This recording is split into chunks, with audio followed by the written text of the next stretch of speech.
Allah, acaranya akan kita mulai. Waktu terus berjalan. Insya Allah acaranya kita mulai. Bismillah, Assalamualaikum warahmatullahi wabarakatuh. Waalaikumsalam warahmatullahi Waalaikumsalam wabarakatuh. warahmatullahi wabarakatuh. Alhamdulillah, alhamdulillahi rabbil alamin. Wabihi nasta'inu ala umuri dunya waddin. Wassalatu wassalamu ala rasulina Muhammadin wa ala alihi wa sahbihi ajma'in amma ba'du.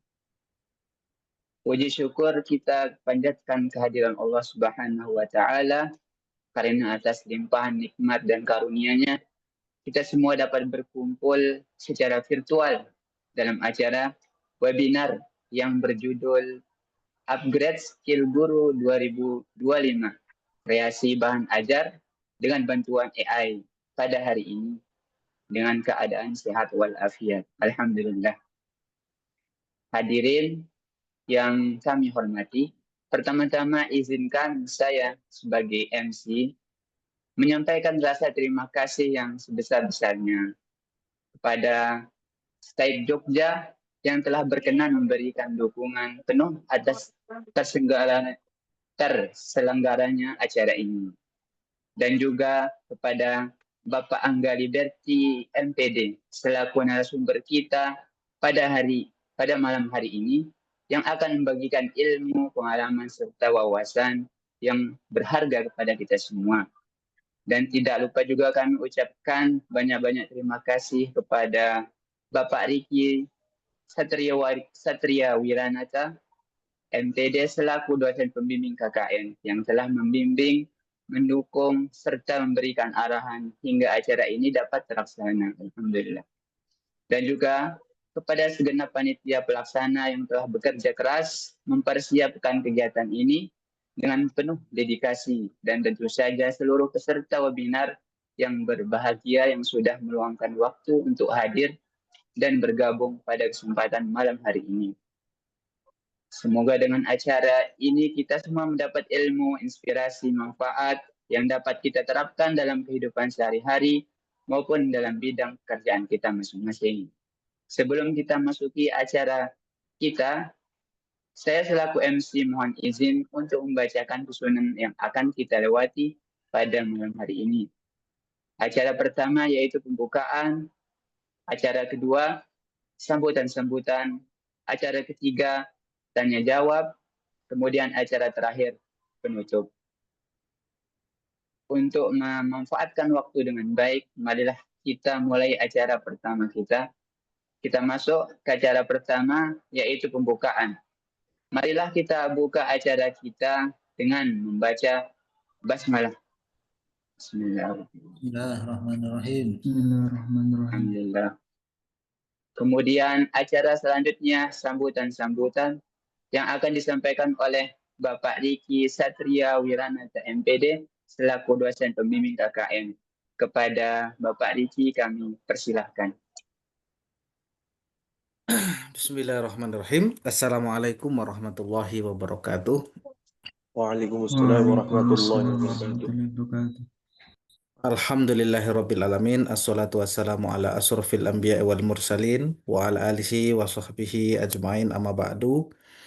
Pertama-tama yang saya hormati narasumber atau pemateri fasilitator kegiatan webinar pada malam hari ini yaitu Bapak Angga Liberty MPD selaku founder ya, eh, dari garis.co.id, Guru Kreatif ID Influencer Pendidikan.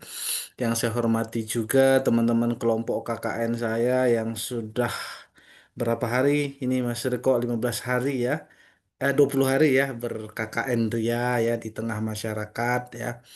Dan kalau tidak salah ini adalah salah satu program utama ya, program kelompok dari kelompok KKN PLP yang saya ampuh ya, yaitu dengan tema Upgrade Skill Guru 2025, kreasi bahan ajar keren dengan bantuan AI. Pertama, saya apresiasi terlebih dahulu kepada teman-teman KKN ya, khususnya kelompok 4 ya dari STEK Yogyakarta tahun akademik 2024-2025. Ini satu apa namanya topik yang menarik ya, relevan, up to date ya, kekinian ya, punya nilai-nilai novelties ya, untuk diselenggarakan ya. Kebetulan ketika saya membaca judul flyer yang dikirimkan oleh ketua kelompok kemarin gitu ya. Wah, ini saya teringat memori waktu tahun 2023 ini Pak Angga ya. Saya 2023 dulu kebetulan pernah kerjasama dengan Kementerian Agama melaksanakan pengabdian masyarakat. Judulnya hampir mirip-mirip gitu, yaitu mendampingi guru-guru di Sumatera untuk mengembangkan media ajar, tapi waktu itu bukan eranya AI gitu Pak Angga. Tapi waktu itu eranya itu aplikasi Canva waktu itu. Ah gitu. Sekarang juga Canva nampaknya juga ada fitur AI-nya kan begitu ya. Wah, waktu dulu AI apa Canva lagi happeningnya, lagi naik-naiknya itu Pak Angga. Dulu saya kerjasama sama Kementerian Agama, didanain sama Kementerian Agama untuk mendampingi guru-guru di Sumatera, apa namanya, dalam rangka meningkatkan kompetensi mereka dalam hal mengembangkan media ajar. Ternyata gitu ya, yang saya lihat, saya perhatikan ya, sampai detik hari ini tuh guru-guru itu masih banyak gitu cara mengajar mereka itu monoton begitu ya. Terus kemudian bosen, mungkin saya membayangkan masih 11-12 dengan zaman saya dulu tahun 90 atau tahun 2000 gitu ya, sekolah begitu ya. Dan kebetulan memang guru-guru di daerah khususnya itu banyak guru-guru senior yang mereka itu memang cenderung apa namanya males ya untuk mengupgrade dirinya karena sudah memang merasa cukup lah gitu ya. Di sisi lain anak-anak yang sekarang mereka ajar ini anak-anak Gen Z gitu ya, yang mereka itu memang sudah dari kecil terpapar dengan teknologi begitu, bahkan mungkin sudah terbiasa gitu, sehingga datang ke kelas itu nggak menarik karena di handphone mereka itu udah jauh lebih menarik gitu ya. Di kelas sudah nggak informatif, tapi guru-guru di handphone mereka jauh lebih informatif. Informasi apapun yang mereka butuhkan itu ada semuanya di handphone mereka. Pada tahun itu ya 2022, 2023 aja udah kelas itu nggak menarik. Oleh sebab itulah kita kerjasama mengupgrade kapasitas guru-guru itu meningkatkan skill mengajar mereka. Dan Canva itu kan basic desain ya Pak Angga ya. Maksudnya mereka nggak perlu punya pemahaman desain yang kompleks gitu seperti CorelDRAW atau Photoshop. Cukup tinggal ganti-ganti nama dan itu ternyata cukup bisa mempengaruhi minat belajar anak-anak pasca mereka belajar Canva itu. Nah, sekarang itu eranya AI, teman-teman gitu ya. Eranya artificial intelligence, kecerdasan buatan gitu ya. Apapun sekarang bisa dibantu oleh AI. Teman-teman tadi apa namanya tolong dong ini tolong dong ini apa namanya webinar ini kita bikinkan beritanya. Tadi saya WA sama Pak Ketua KKN ya. Siap Pak, itu 3 menit udah selesai. Mungkin kelamaan 2 menit udah selesai karena ada AI kan begitu. Gampang Pak, nanti recordingnya tinggal dimasukkan ke AI terus kemudian dibuatkan berita, tinggal dikasih kata kunci terus itu AI. Desain juga begitu gitu ya. Bahkan kemarin sempat viral itu ya Pak Angga video tentang Indonesia One for All apa ya. Ya, lagi rame tuh ya. Itu kayaknya kalau di finishing sama AI ya gratis kayaknya ya. Biayanya ya gitu ya. Kok masih kembali ke zaman dulu ya gitu ya. Itu Pak Angga mesti ketawa itu ya lihat produksi apalagi di era AI yang serba canggih begini. Nah, guru-guru itu harus melek bahwa AI itu bukan musuh. AI itu harus jadi teman kita. Itu yang disebut sebagai disruption innovation. Kalau di mata kuliah saya di pengembangan kurikulum itu satu hal yang sebuah keniscayaan disruption innovation. Kita nggak bisa nolak AI itu nggak bisa. Kita harus memang kolaborasi. Kita memang harus menjadikan media. Bahkan saya dorong bahkan itu Pak Anggi, mahasiswa-mahasiswa saya itu kalau bikin skripsi ya pakai AI nggak masalah. AI itu dipakai bikin skripsi. Hanya saja memang ada apa guidance ya, ada etika AI ya itu yang perlu diperhatikan. Nanti saya pikir ada kok dari Kementerian Pendidikan itu kan ada etika penggunaan AI. nanti bisa dibaca nanti atau mungkin pada topik lain kita bahas tentang etika AI. Ada batasan-batasannya tentang penggunaan AI. Tapi AI menjadi sebuah keniscayaan kita butuhkan. Lebih-lebih dalam bagaimana kita membangun satu lingkungan pembelajaran yang mengasyikkan, menyenangkan. Nah, apalagi kurikulum sekarang kalau teman-teman update ya, deep learning, joyful learning ya, yang di apa namanya yang selalu dikampanyekan oleh Menteri Pendidikan sekarang gitu ya, joyful learning, active learning, macam-macam lah ya. Itu semua sebenarnya erat hubungan dengan AI. Maka materi yang disampaikan oleh Pak Angga Liberty ini menjadi materi yang sangat ditunggu-tunggu gitu ya, sangat relevan, sangat up to date dengan harapan agar kualitas mengajar kita sebagai guru meningkat, kualitas pemahaman anak-anak juga meningkat ya. Dan yang paling penting hari ini tuh trennya bukan belajar itu yang penting belajar, tapi belajar itu harus menyenangkan. Itu PR buat guru. AI saya pikir itu menjadi media paling pas untuk kita semua apa namanya menjadi inspirasi buat anak-anak kita sebagai guru. Terakhir ya, saya ucapkan selamat dan sukses atas terselenggaranya webinar Upgrade Skill Guru 2025. Saya sangat senang, saya appreciate yang setinggi-tingginya dan saya ucapkan apa namanya beribu-ribu terima kasih kepada Pak Angga Liberty MPD yang sudah berkenan menyisahkan waktunya gitu untuk kegiatan ini. Dan ini mungkin pertemuan saya pertama kali ya dengan narasumber gitu ya Pak Angga Liberty. Semoga ini menjadi jembatan silaturahmi untuk di kemudian hari gitu ya. Terima kasih ya. Ikan sepat, ikan gabus lebih cepat lebih bagus. Ikan sepat, ikan lele lebih cepat jangan bertele-tele. Itu sambutan yang betul. Karena artis of the night-nya malam ini adalah Pak Angga Liberty ya. Assalamualaikum warahmatullahi wabarakatuh. Waalaikumsalam warahmatullahi wabarakatuh. Waalaikumsalam warahmatullahi wabarakatuh. Alhamdulillah, kami ucapkan terima kasih banyak kepada Bapak Riki yang telah menyampaikan sambutan-sambutannya. Dan semoga sambutan-sambutan tadi bisa menambah semangat kita untuk mengambil manfaat dari materi yang akan disampaikan oleh narasumber kita pada malam hari ini. Kemudian kita masuk ke acara inti, acara ketiga yaitu penyampaian materi yang akan disampaikan oleh Bapak Angga Liberty MPD. Kepada beliau kami persilakan.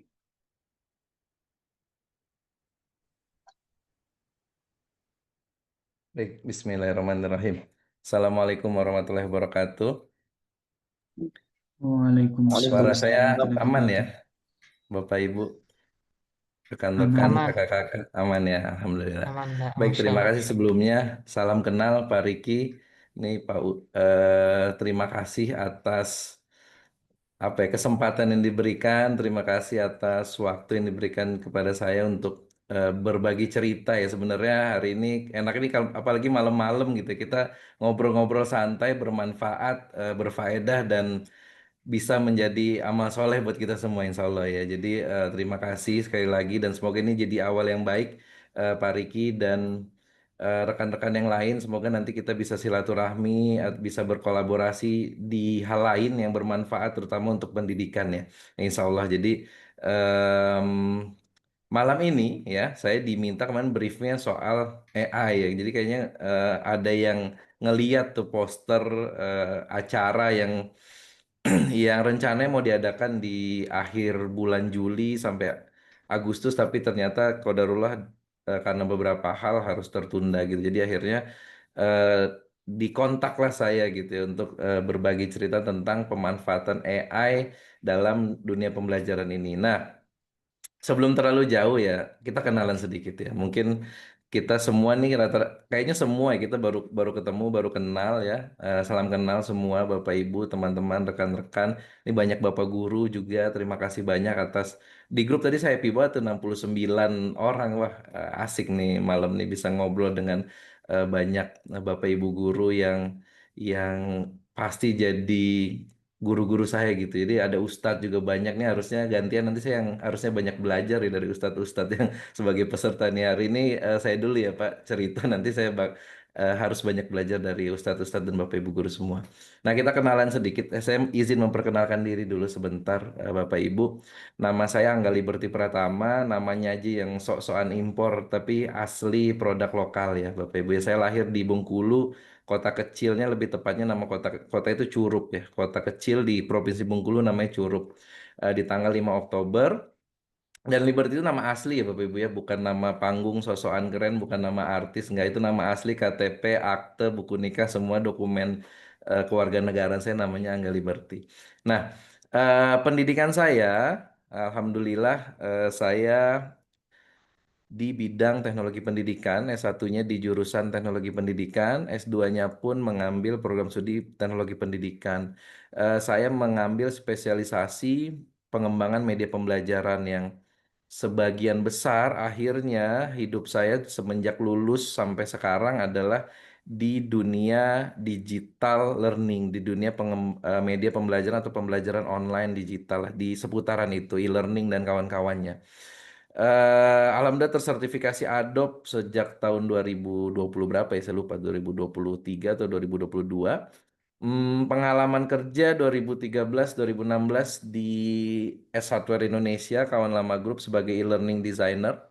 Jadi ngembangin e-learning Bapak Ibu untuk karyawan-karyawannya S-Hardware yang sekarang berubah jadi ASKO itu, dan grupnya ya, Informa, Chatime, dan segala macamnya, yang kalau tidak salah ketika zaman 2013 itu total karyawan sekitar 25.000 orang seluruh Indonesia.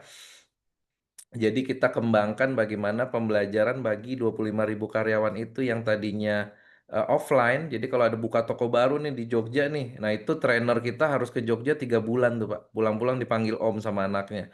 Karena dia harus mendampingi karyawan baru dari nol yang nggak tahu apa-apa tuh, cara product knowledge, display, dan lain-lain. Nah, 3 bulan. Kalau buka new store itu rata-rata 3 bulan.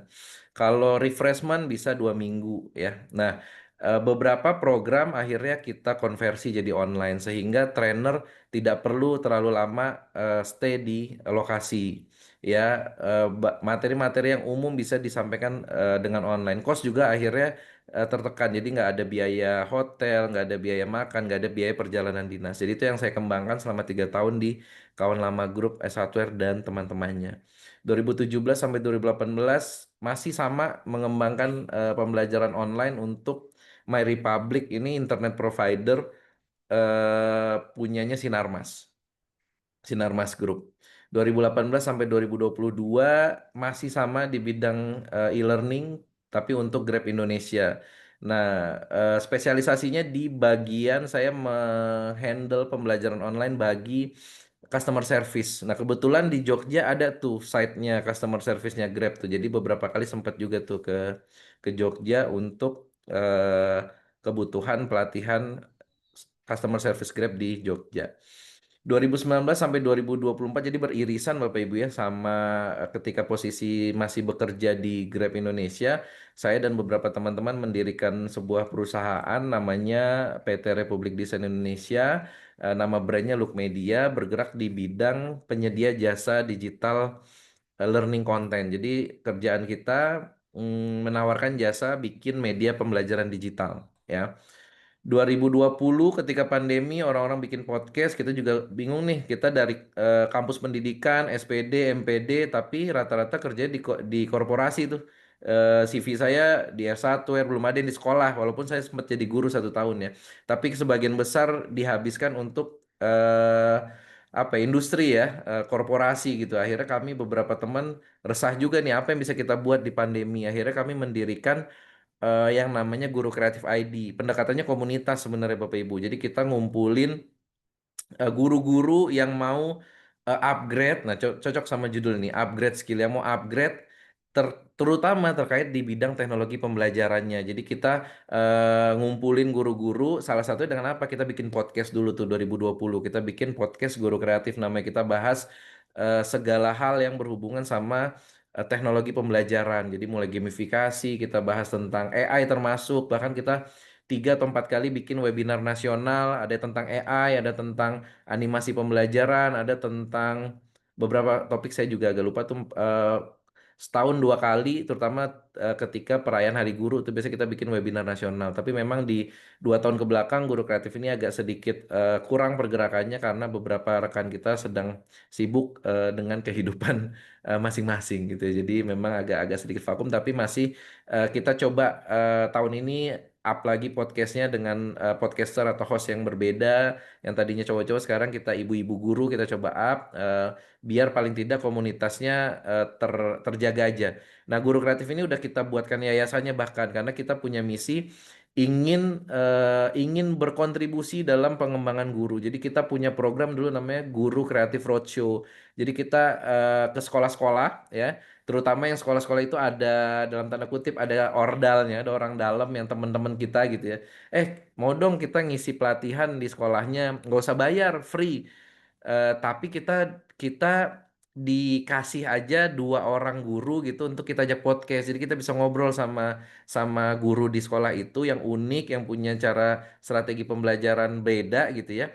Nah, nanti kolaborasinya kita kasih guru-guru situ pelatihan free gitu. Nah, tapi ternyata kata-kata free ini juga ternyata kayak pisau bermata dua gitu ya. Kita pikir dengan kita kasih free orang-orang happy, tapi ternyata ada juga sekolah yang malah takut, malah kita bilang free ini maksudnya apa nih, kok ada udang di balik batu apa nih, kok tiba-tiba gratis? Nggak mungkin dong, orang datang ke sini banyak ngajarin guru pelatihan kok gratis gitu.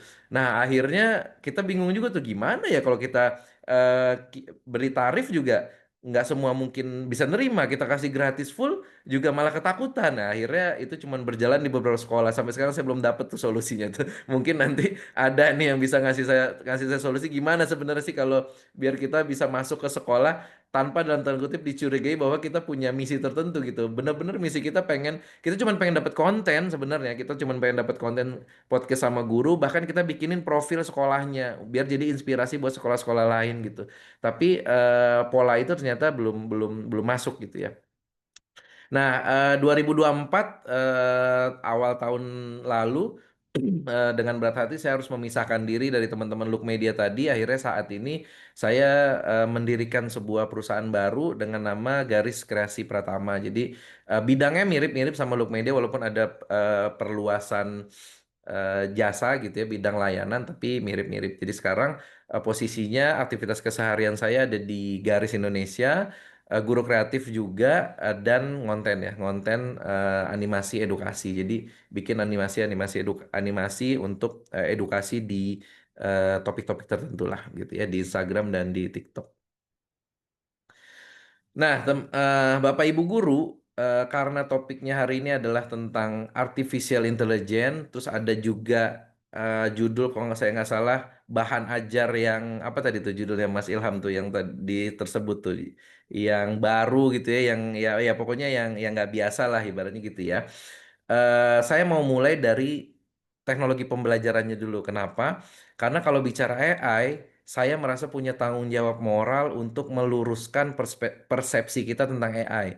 Ya, jangan sampai kita sama dengan orang-orang lain yang secara tidak sadar mengkultuskan AI gitu ya, mengkultuskan AI. Jadi saya mau bahas fundamentalnya dulu sebelum nanti kita lihat contoh-contoh apa yang bisa dilakukan AI, tapi kita samakan dulu persepsinya bahwa kita samakan dulu persepsi di mana letak AI ini di pembelajaran kita. Jangan sampai kita over ekspektasi gitu ya. Jangan sampai ekspektasi kita kejauhan, jangan sampai juga ekspektasi kita kerendahan. Jangan sampai AI ini nanti dianggap satu-satunya teknologi yang harus kita terapkan, yang harus. Jadi artinya harus banget nih AI sama kayak dulu. Dan ini terjadi di semua perkembangan teknologi ya. Tadi Pak Riki sempat bilang soal Canva. Kalau kita mundur lagi soal AR VR, ketika teknologi AR VR meracuni kita gitu ya, seolah-olah semua harus AR VR. Ya, padahal nggak begitu konsepnya. Ketika metaverse yang dulu digaung-gaungkan, kok kayaknya semua harus metaverse.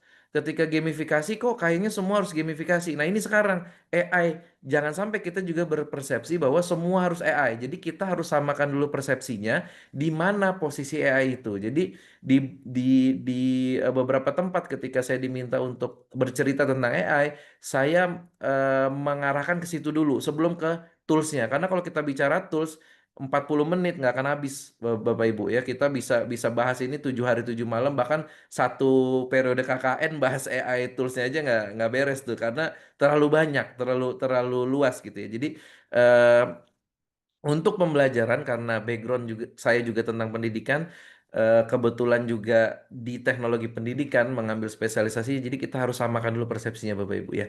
Jadi izin pertama kita bahas dulu tentang teknologi pembelajarannya ya.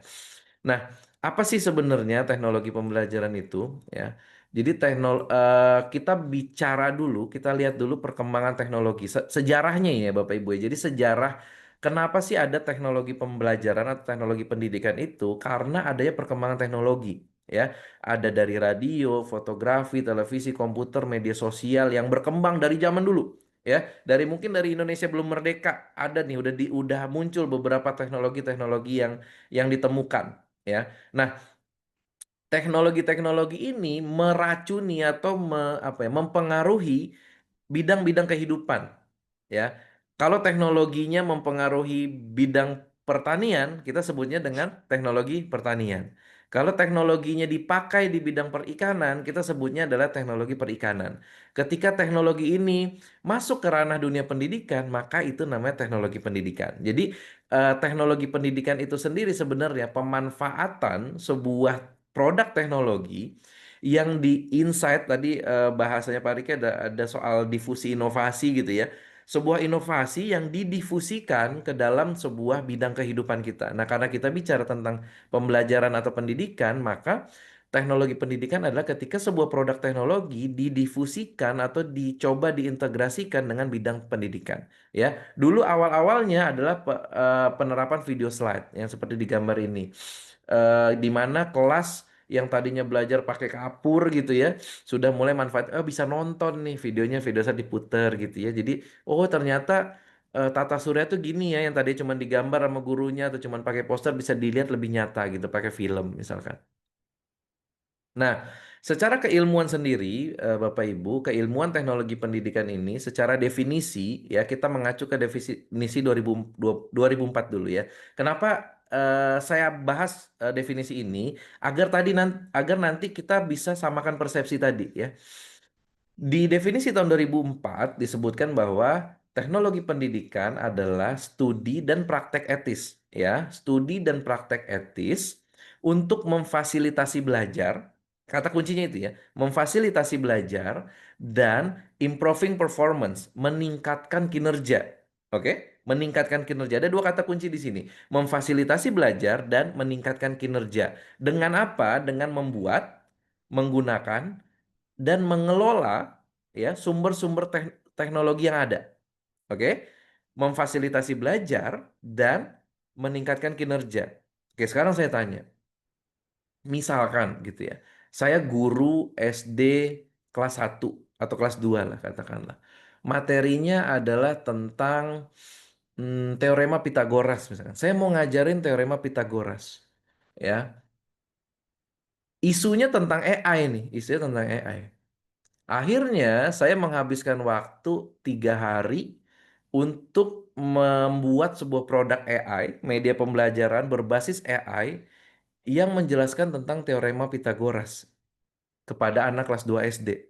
Apakah itu memfasilitasi belajar atau dan meningkatkan kinerja belajar siswa kelas 2 SD? Dan saya sebagai gurunya. Gitu. Ada yang bisa bantu jawab?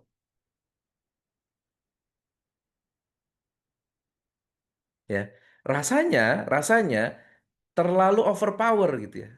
Untuk mengajarkan basic teorema Pitagoras kepada anak SD, kita harus membuat sebuah produk AI selama 2 atau 3 hari dengan prompt yang jelimet gitu ya. Sehingga kita dapat satu buah media pembelajaran buat mengajarkan basic teorema Pitagoras itu gitu. Ya, itu sama kayak ngegali kuburan kucing pakai eskavator. Yang padahal pakai scope aja bisa. Kita mau nembak laler tapi pakai rudalnya Iran misalkan. Ngapain? Ya, terlalu overpower. Nggak gitu nggak begitu konsep teknologi pendidikan. Oke, nggak di situ konsep teknologi pendidikan. Nah, artinya ketika ada teknologi baru muncul nih, AR, VR misalkan. AR, VR ini baru bisa kita sebut sebagai produk teknologi pendidikan ketika dia bisa memfasilitasi belajar dan bisa meningkatkan kinerja. Saya kasih contoh lagi. Saya ditelepon pernah ada masa di tahun 2023, kalau nggak salah apa 2024. Dalam satu pekan, ada 3 atau 4 orang nelpon saya, nanya pertanyaan yang sama. Mas, bisa nggak bantu saya bikin AR VR? Dari nanyanya aja udah kelihatan mereka tidak paham. Kenapa? Karena nanya, Mas bisa nggak bikin AR VR? Sedangkan AR dan VR adalah dua produk yang berbeda. AR produk sendiri, VR produk sendiri. Terus tiba-tiba disuruh tanya, Mas bisa nggak bikin AR VR? Nah ini kan berarti terlihat bahwa ada gap knowledge di situ, ada gap pengetahuan di situ. Dia minta tolong saya membuatkan sesuatu yang bahkan mereka sendiri tidak tahu produk itu apa, ya. Nah, ada yang coba kami follow up dengan tim gitu ya. Ternyata yang diinginkan adalah bikin VR nih yang pakai kacamata tuh ya, yang pakai kacamata VR itu tentang apa materinya? Tentang simulasi persidangan. Simulasi persidangan, dicatat nih ya, simulasi persidangan. Nah, apakah penggunaan kacamata VR, pengembangan sebuah media simulasi sidang berbasis VR itu memfasilitasi belajar dan meningkatkan kinerja secara maksimal? Ya, kalau saya pribadi sebagai konsultan media pembelajaran menyatakan itu tidak. Kenapa? Bikin VR untuk simulasi sidang butuh berapa puluh juta duitnya, berapa puluh juta yang kita butuhkan untuk beli apa namanya kacamata VR-nya, berapa berapa orang tim yang harus kita libatkan untuk membuat produk video VR-nya, sedangkan itu materinya simulasi sidang yang sebenarnya bisa dibuat dengan apa? Dengan drama di syuting jadi video misalkan. Ya, yang pasti institusi pendidikannya pasti punya dummy atau ruang sidang buat latihan gitu. Kita syuting aja pakai pakai video handphone misalkan, ya nggak ada masalah sebenarnya. Kenapa harus VR? Urgensinya apa? Itu harus dibuat jadi VR. Ya, beda beda cerita dengan misalkan ada yang nelpon saya, Mas saya mau bikin VR buat apa? Jadi di kantor saya, di pabrik saya nih, di pabrik Garuda Food, salah satu rekanan kami, dia punya satu mesin. Mesin ini datangnya dari Prancis, ya. Mesin ini dari Prancis dia dibelinya, dibawa ke Indonesia, ya. Manual booknya ada, tapi teknisinya nggak ada. Teknisinya adanya di Prancis. Ya, nah di manual book ketika troubleshoot, kalau dibaca buku doang itu bingung teknisi kita. Jadi harus dibuat simulasi nyatanya. Bisa nggak dibikinin VR-nya? Nah masuk. Dia pakai kacamatanya, dia oh kalau mesinnya macet di sini, yang dibuka katupnya sebelah sini. Dia bisa lihat pakai VR-nya, masuk akal, memfasilitasi belajar dan meningkatkan kinerja. Ketimbang ngadirin orang Prancis setiap mesin rusak, panggil teknisi dari Prancis nggak guna, kosnya besar gitu. Nah kalau yang tadi bikin VR, tapi untuk simulasi sidang yang sebenarnya bisa cuman pakai video. Bahkan kalau kalau kompetensi atau tujuan pembelajarannya hanya untuk menjelaskan urutannya, bahkan podcast aja yang suara aja cukup. Kenapa harus dibikin VR gitu? Jadi gitu ya konsepnya teman-teman ya. Jadi Bapak Ibu, jadi kita samakan dulu persepsi bahwa semua produk teknologi apapun bentuknya, ketika dia mau diadopsi dalam sebuah bidang, terutama pendidikan, dia harus mempunyai value. Value-nya itu adalah memfasilitasi belajar dan meningkatkan kinerja tadi, bukan asal latah, oh ini teknologinya bagus, kita ambil, kita harus pakai gitu. Belum tentu, belum tentu. Pembelajaran yang menyenangkan belum tentu dengan teknologi gitu. Misalkan kita mau ngajarin yang tadi teorema Pitagoras gitu ya. Misalkan anak-anaknya tinggalnya di mana? Di Lombok misalkan. Kita ajarin aja dari segitiga layarnya kapal yang setiap hari dia lihat. Kita ajak ke pantai misalkan gitu ya. Ya, eh, kapal itu jadi media pembelajaran nantinya gitu. Ya, jadi jadi di sini saya bukanin mementahkan AI-nya ya, tapi kita samakan dulu persepsi bahwa apapun produk teknologinya, ketika dia harus diadopsi ke dalam pembelajaran, value-nya harus kita pikirkan lebih dahulu, bukan memikirkan teknologinya. Yang sering terjadi adalah karena isunya AI, semua berpikir apa ya yang bisa AI-nya dulu yang dipikirin, baru pikirin value pembelajarannya. Padahal cara berpikirnya harusnya, oh pembelajaran kita seperti ini, teknologi apa yang pas ya gitu.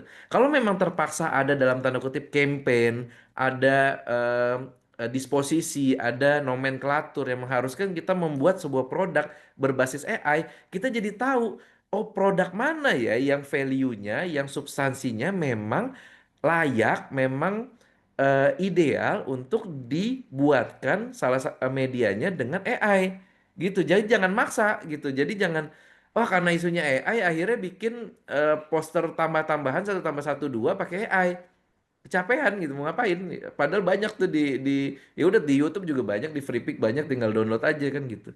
Ya, gitu dulu ya. Jadi konsepnya kita samakan dulu persepsinya. Apapun produk teknologinya, ketika masuk ke dalam sebuah pembelajaran, value-nya harus ada. Value-nya mengacu kemana? Memfasilitasi belajar dan meningkatkan kinerja sesuai definisi teknologi pendidikan. Nah, gambar di sebelah kiri ini adalah Bapak Profesor Yusuf Hadimiyarso. Beliau inilah yang membawa keilmuan teknologi pendidikan ke Indonesia pertama kali. Jadi teman-teman, beliaulah yang pertama kali membawa ilmu teknologi pendidikan ke Indonesia. Ya, beliau satu-satunya orang Indonesia yang mendapat penghargaan dari organisasi teknologi pendidikan di Amerika sana, satu-satunya orang di luar Amerika, sorry, bukan satu-satunya orang Indonesia, tapi satu-satunya orang di luar Amerika yang dapat penghargaan dari mereka, gitu ya. Ini Profesor Yusuf Hadimiyarso namanya, dan alhamdulillah semester 1, semester 2 ketika saya S1, saya langsung dapat ilmu dari beliau.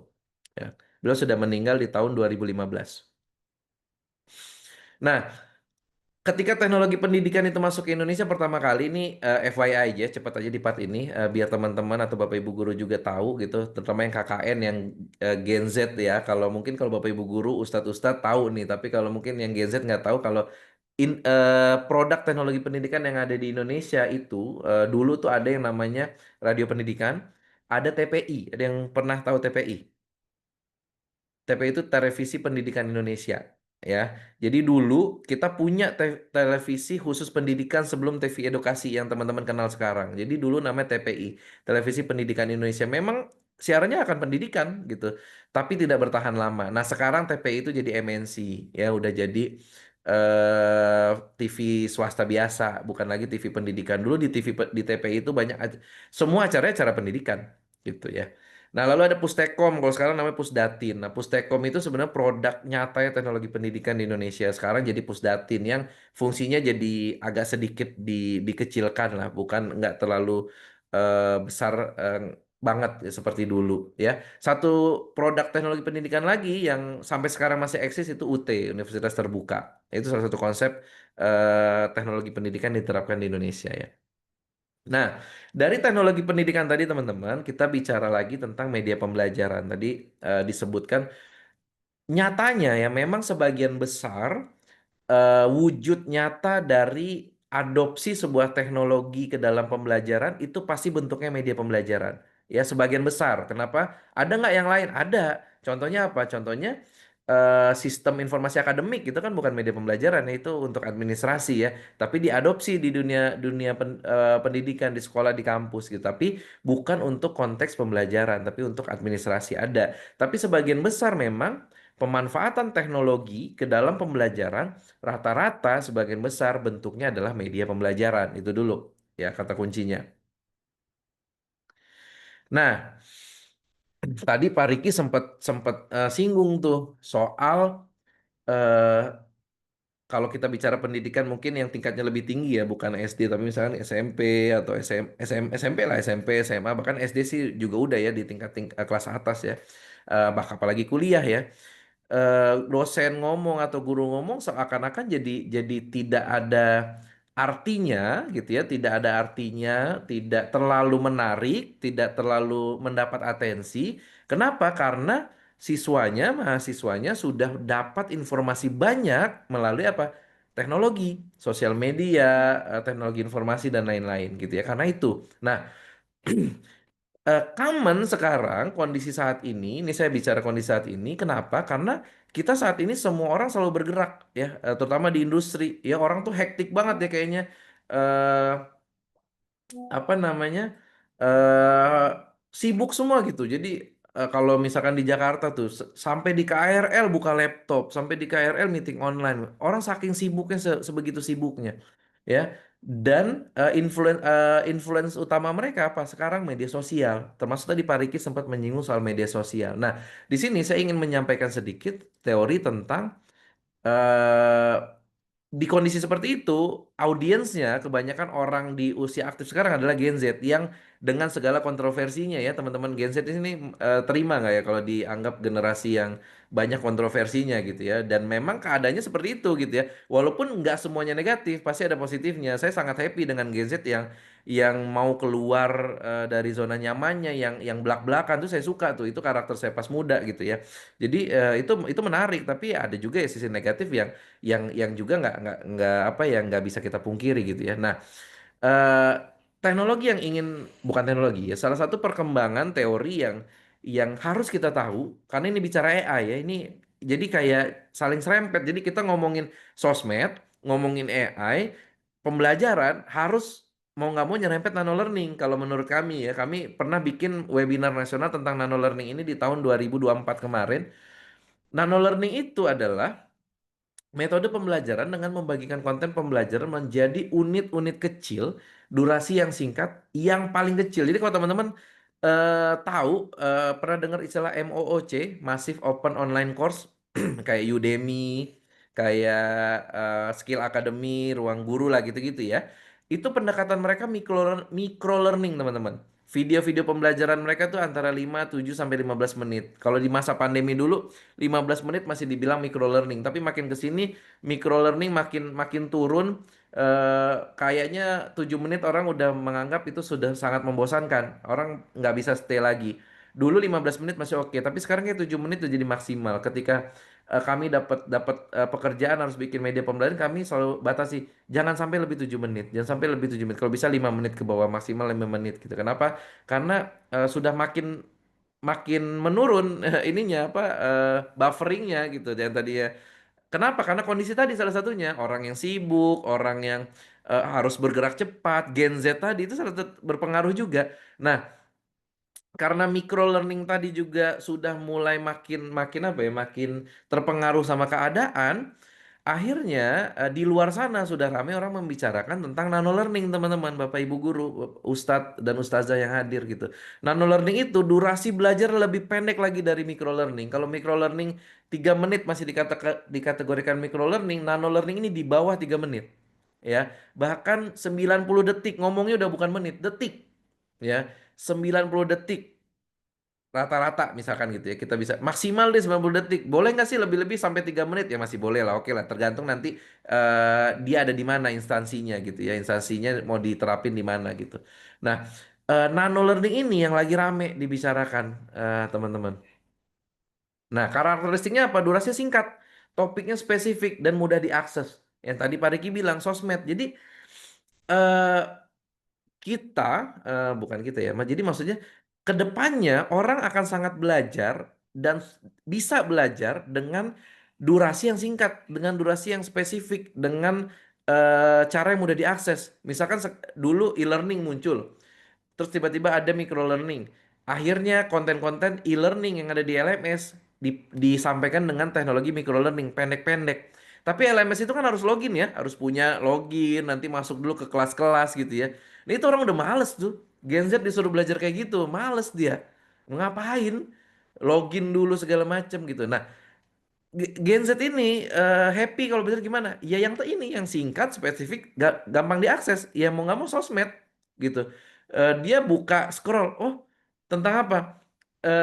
Tiga tiga cara untuk menghilangkan insecure. 90 detik masuk di otak dia itu. Masuk. Dia cuma nonton video singkat, masuk di kepala dia, apalagi Gen Alpha nanti. Ya masuk. Pendek. Oh, dia inget tuh. Oh, ini ya 3 cara menghilangkan insecure. Walaupun yang ngomong itu bukan orang ahli psikologi, bukan dokter, bukan apa, percaya tuh Gen Z tuh. Ya, Bapak Ibu guru. Tuh ketawa-ketawa tuh Mas Ilham ya.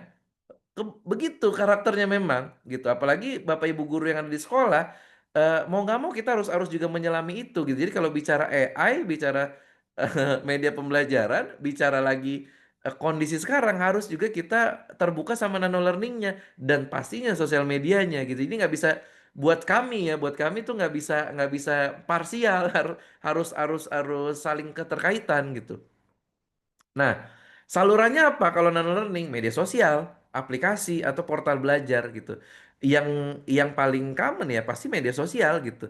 Saya sempat sampaikan di acara di mana saya lupa waktu itu di sebuah forum nasional yang mengadakan kalau nggak salah Kementerian Tenaga Kerja ya gitu ya, BPSDM-nya. Saya sampaikan saya punya pemikiran namanya sosmed edukasi. Jadi kita mengedukasi sekarang lewat sosmed. Mau nggak mau Bapak Ibu gurunya harus harus harus bisa jadi kreator gitu, untuk apa ya, untuk membuat gini. Tadi di kelas kita nggak disenengin nih misalkan ya dengan cara ngajar kita gitu ya, dengan semua inovasi yang kita sudah gunakan Canva atau lainnya, kita udah pakai video, kita udah kasih tontonan YouTube segala macam gitu ya, masih kurang sekarang. Nggak bisa begitu. Bapak Ibu juga harus jadi orang yang menyenangkan di sosial media, berteman dengan muridnya di sosial media, ya, berteman dengan muridnya di sosial media, membranding dirinya sebagai guru yang mengasihkan di sosial media mereka, setidaknya di status WA. Ya, itu poinnya. Setidaknya di status WA. Ya, ya, ya sayang lah kalau cuma di status WA. Udah bikin post di status WA, bisa lah di repost di IG atau TikToknya gitu misalkan gitu. Harus begitu. Nah, kalau kalau memang Bapak Ibu sudah terbuka, oh iya ya, gue kayaknya harus juga ya, apa ya, membangun hubungan sama siswa dengan sosial media gitu ya. Nah, jadikanlah sosial medianya juga sarana biar siswanya bisa belajar secara informal lewat sosial media Bapak Ibu guru gitu. Ya, akhirnya sosial media Bapak Ibu guru nggak cuman bermanfaat untuk siswa formalnya, tapi juga bisa diakses oleh orang lain yang bukan satu instansi pendidikan dengan Bapak Ibu guru, gitu, ya. Nah, kalau kalau kami lebih tertarik mengarahkannya ke sana. Jadilah Bapak Ibu guru yang aktif di sosial medianya, bikin konten di sana, paling tidak berteman dengan siswanya di sosial media. Jadilah guru yang mengasihkan, jadilah dosen yang mengasihkan di sosial media, sehingga bonding itu terbangun. Nah, Bapak Ibu akan dianggap guru yang sangat mengasihkan. Jadi ketika sudah dianggap guru yang sangat mengasihkan, mau di kelas ngomong apa nurut tuh. Ya, nurut siswanya pasti. Jadi bestinya siswa misalkan gitu. Nah, karena kita bicara sosial media, sayang kalau cuma dipakai untuk sebatas berteman, membangun branding. Jadilah kreator juga di sana.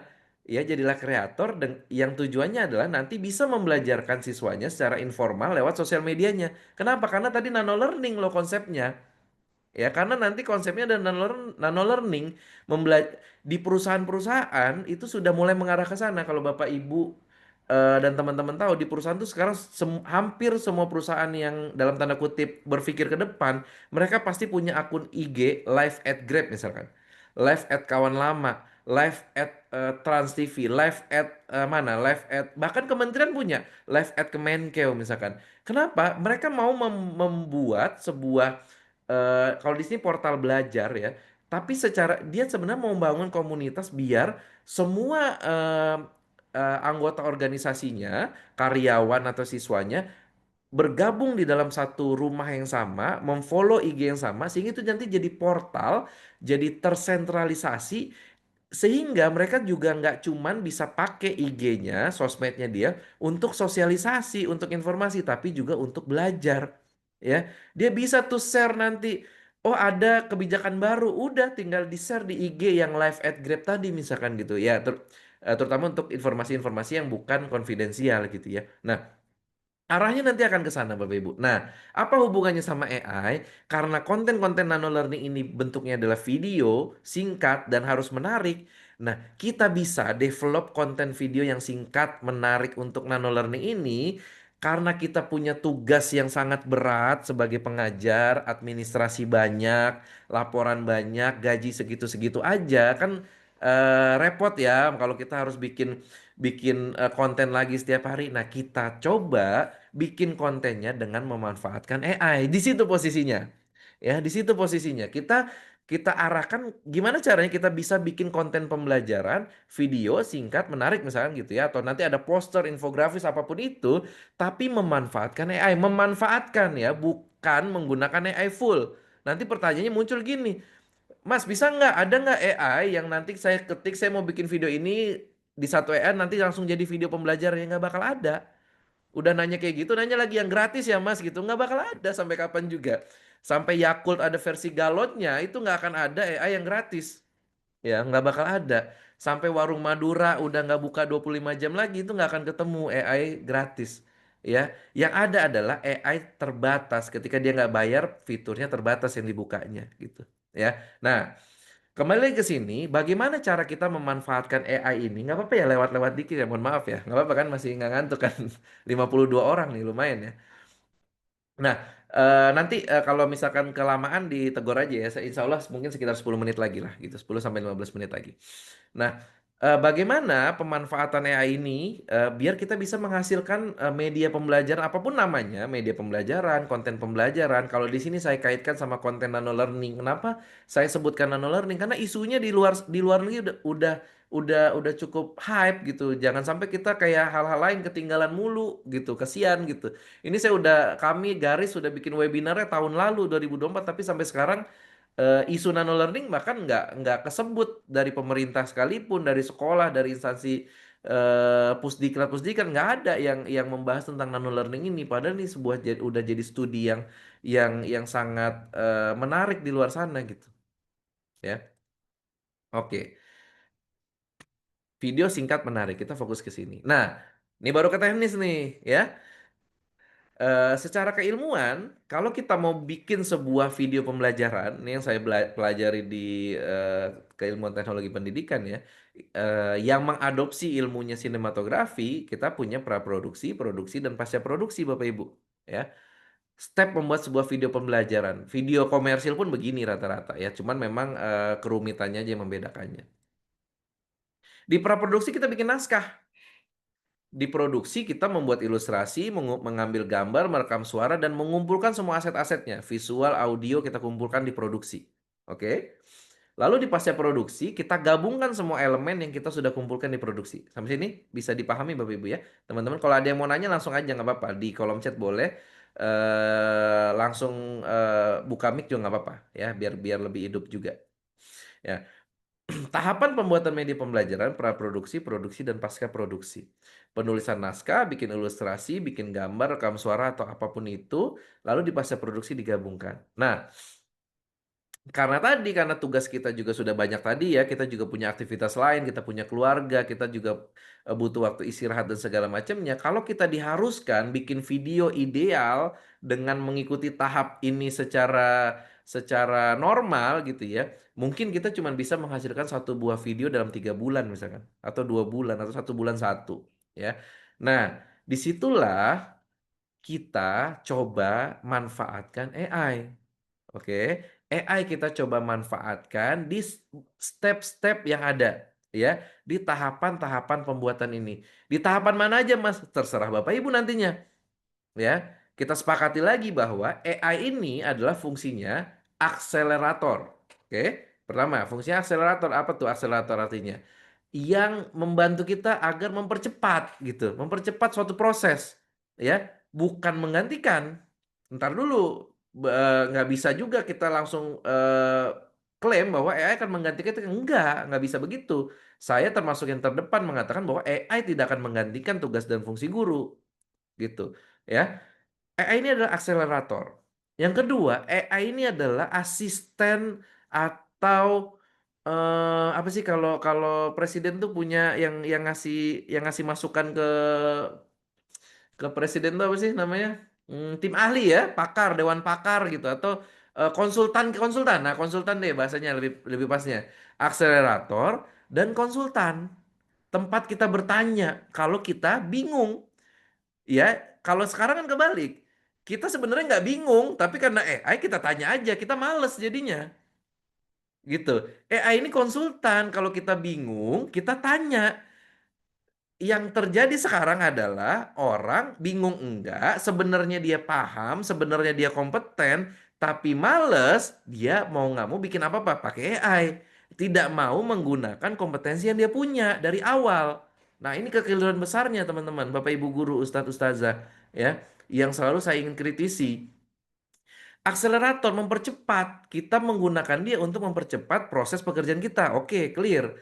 Yang kedua, dia konsultan kita. Kita gunakan dia, kita minta bantuan dia. Kalau apa? Kalau kita kesulitan. Bukan ketika kita gunakan AI karena kita malas berpikir. Nah, ini beda nih, tipis banget nih bedanya nih. Jangan sampai begitu. Jadi kita gunakan AI sebagai konsultan, kita bertanya, ya. Kita minta tolong dia kalau kita buntu, kita nggak punya ide.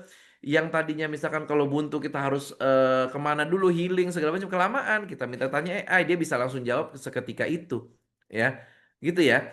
Nah, terus gimana secara praktisnya? Nah, praktisnya kayak gini teman-teman. Bapak Ibu guru, Ustadz Ustazah. Jadi peran AI itu di mana sih sebenarnya? Kita coba bedah satu-satu. Tadi ada 3 tahap ya, tahap praproduksi, pasca produksi, praproduksi, produksi, pasca produksi. Kita lihat dalam penulisan naskah, ya penulisan naskah. Ada orang, balik ya konsepnya adalah AI konsultan ya, bukan menggantikan kita, akselerator ya. Cara kerjanya adalah, oh kita mau bikin video nih konten buat besok. Saya mau bikin misalkan besok konten tentang apa ya? Saya mau mengedukasi tentang eh apa nih? Tentang apa yang lagi hype apa ya? Yang lagi rame apa nih? Topik yang lagi rame. Tentang bikin konten lah gitu misalkan bagaimana teknik pengambilan gambar misalkan gitu ya. Saya mau bikin konten teknik pengambilan gambar yang sinematik misalkan gitu. Saya punya kompetensinya sebenarnya. Oh, saya tulis nih, coba saya tulis besok tuh kontennya mau ngebahas tentang 5 teknik pengambilan gambar sinematik dengan kamera handphone misalkan. Saya udah dapat idenya. Tapi saya kontennya harus dibikin besok. Sekarang udah jam 23.05. Kalau saya mikirin skrip naskahnya sendiri, kelamaan. Minta tolonglah sama ChatGPT atau Gemini. Halo, saya Angga, seorang konten kreator pendidikan. Besok saya mau bikin konten tentang ini. Tolong buatkan naskah untuk Instagram Reels dengan durasi maksimal 90 detik tentang 5 teknik pengambilan gambar sinematik menggunakan kamera handphone. Jadi naskahnya. Ya. Minta tolong. Ya.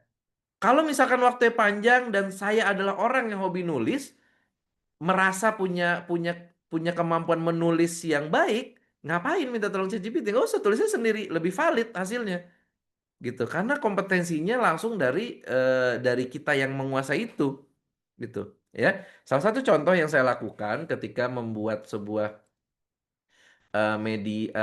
naskah pembelajaran menggunakan ChatGPT ini contohnya ya. Nah, saya waktu itu ingin membuat sebuah video edukasi untuk lembaga administrasi negara ya. Videonya tentang materi tentang kecerdasan emosional. Nah, ini yang saya lakukan. Saya sapa dulu, dapatkah kamu membantu saya membuatkan naskah untuk sebuah video pembelajaran? Nah, alhamdulillah ChatGPT saya Muslim ya. Dia jawabnya alhamdulillah saya baik. Nah, saya nggak tahu punya teman-teman nih ChatGPT Muslim apa enggak. Kalau saya Muslim, jadi pas saya tanya apa kabar, dia jawabnya alhamdulillah. Nah, topik apa tentang pembelajarannya? Nah, saya jelaskan di sini. Karena materi yang saya mau buat itu materi punya lembaga administrasi negara, dia udah punya modulnya, dia udah punya bahan ajarnya. Saya harus kasih tahu si ChatGPT-nya pengertian emosinya dikaitkan, sorry, harus menyampaikan bedanya emosi dan perasaan. Jenis-jenis emosinya dibatasi emosi takut, khawatir, cemburu, gembira dan marah saja. Kenapa? Karena di modul LAN kayak gitu. Ya, di modul punyanya Lembaga Administrasi Negara yang dibahas cuma tentang takut, khawatir, cemburu, gembira dan marah. Kasih tahu dulu. Nah, kebanyakan orang pakai ChatGPT, buka ChatGPT-nya ketik. Saya mau bikin video pembelajaran tentang kecerdasan emosional, tolong buatkan naskahnya. Dia ngawur bikinnya, nggak sesuai sama materi kita, karena kita nggak kasih tahu batasan-batasannya. Itu tadi yang saya bilang, konsep penggunaan AI-nya salah, keliru. Ya, jadi males. Jadi apa-apa langsung aja. Padahal AI juga butuh bantuan kita. Karena yang pinter siapa sih sebenarnya? Yang pinter tuh kita. Yang pinter kita, gurunya, bukan AI-nya. AI itu nggak pinter-pinter amat gitu. Dia bisa pinter karena apa? Karena kita arahkan gitu. Ya, jadi cara penerapannya jangan sampai salah. Kita mengkultuskan tadi, kita langsung ketik dia suruh. Dia nggak tahu konteksnya. Kita harus kasih AI itu konteks karena dia sebenarnya bodoh. Dia nggak tahu apa-apa. Yang pinter tetap adalah gurunya gitu. Jangan salah kaprah. Jangan malah guru minder takut sama AI. AI itu nggak ada apa-apanya gitu. Ya. Nah, akhirnya jadilah naskahnya. Oke, jadilah naskahnya. Naskahnya ini saya ramu, edit-edit sedikit, sehingga jadi naskah yang dipresentasikan untuk video pembelajaran yang akan digunakan oleh lembaga administrasi negara tadi, gitu ya. Ini salah satu cara penggunaannya di bagian apa? Bagian penulisan naskah, ya.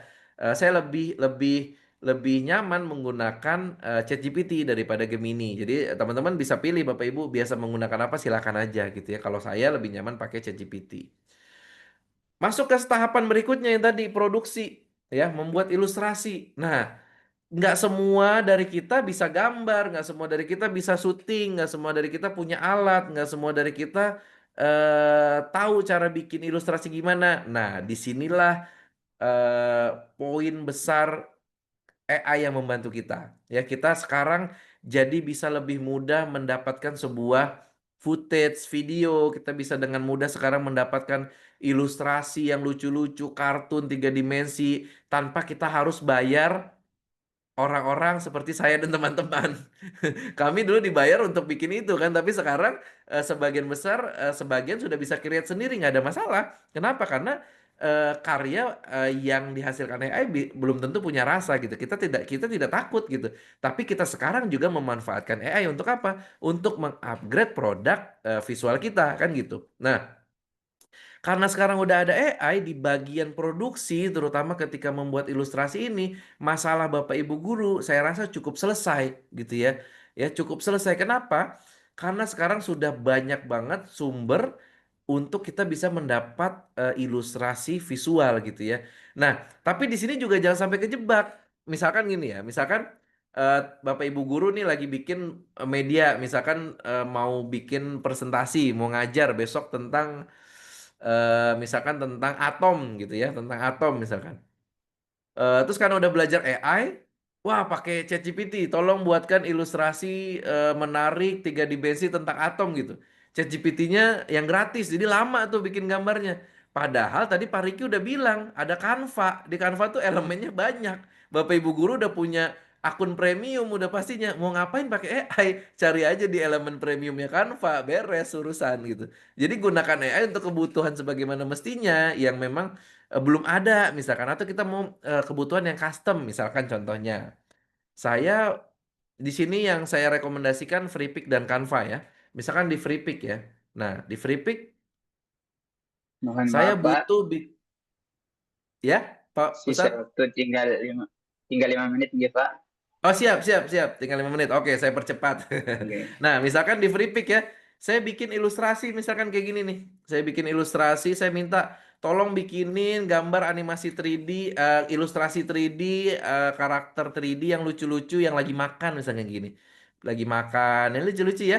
Nah, ini kalau di Canva nggak ada nih, susah dapetinnya. Minta tolong FreePic bikinin. Ya, minta tolong FreePic bikinin, pakai prompt, ini pakai AI nih. Kalau mau dilihat promptnya, bisa kita bisa lihat nih promptnya, kita bisa cek promptnya di sini. Ini ada di ini ya, insya Allah ada di ebook yang saya buat. Saya coba kirim. Nah ini apa namanya promptnya saya kirim di chat. Ini pakai prompt. Saya dapat nih ilustrasi-ilustrasi ini. Yang dulu kalau saya butuh gambar ini, saya bayar orang, ya. Ilustrator apalagi 3D mahal banget bayarnya. Tapi sekarang langganan FreePic saya bisa dapat ilustrasi ini dengan mudah, dengan cepat. Gitu. Itu salah satu kegunaan AI-nya. Tapi kalau ilustrasi-ilustrasi yang sederhana yang ada di Canva Element nggak usah pakai AI Bapak Ibu.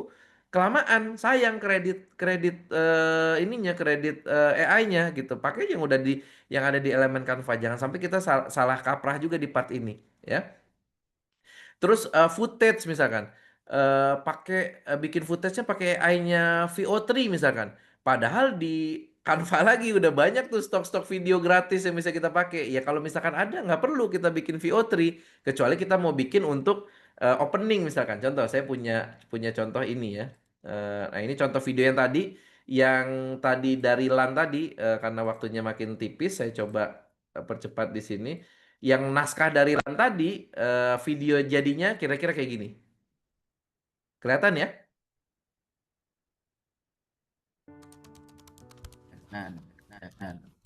Aduh, di mana file presentasinya ya? Kok bisa hilang? Nah, ini pakai AI. Kenapa? Di depan buat opening, gimmick, harus yang menarik. Kasih AI. Video-video isinya, materinya tentang kecerdasan emosional. Kalau 20 scene pakai AI semua, kapan selesainya video saya? Isi Kok berikutnya bisa udah nggak hilang? pakai AI. Pernahkah Anda Footage mengalami Canva. situasi yang membuat gelisah, panik, bahkan Ya, marah seperti mungkin nanti di ilustrasi tengah-tengah tadi? kalau videonya agak Semua panjang, itu oh butuh lagi gimmick, kita bikin lagi pakai AI, nggak apa-apa. Misalkan contoh gimmick-gimmick kayak gini. Oh, this is the one who wants to be a content creator but uploads videos once a month? Funny. Funny. Nah, ini bikin pakai Canva AI. Kita butuh gimmick-gimmick aja.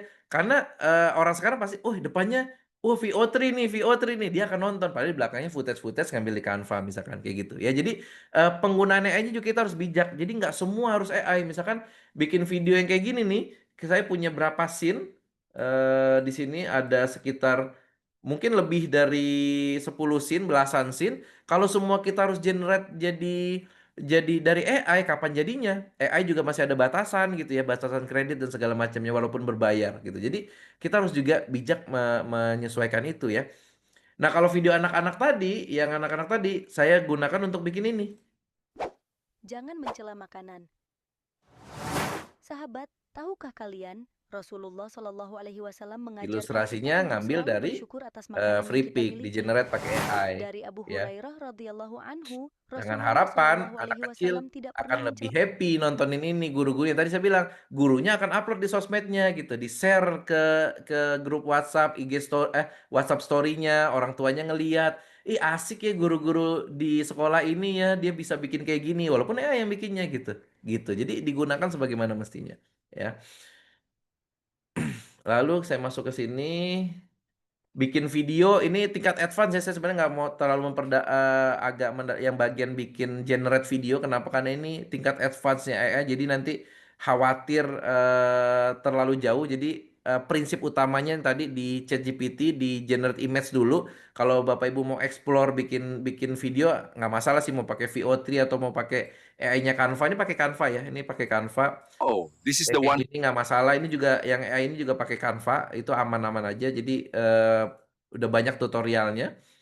Nah, yang penting selanjutnya adalah AI ketika kita mau bikin suaranya. Contoh yang ini suara pakai AI nih. Makanan, jika beliau suka, Ya, ini pakai beliau AI.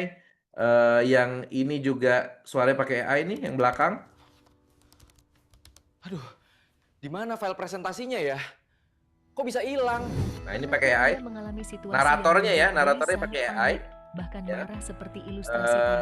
Nah, AI yang saya pakai kalau untuk voice, text to speech itu saya pakainya Eleven Labs. Nah, tampilannya kayak gini.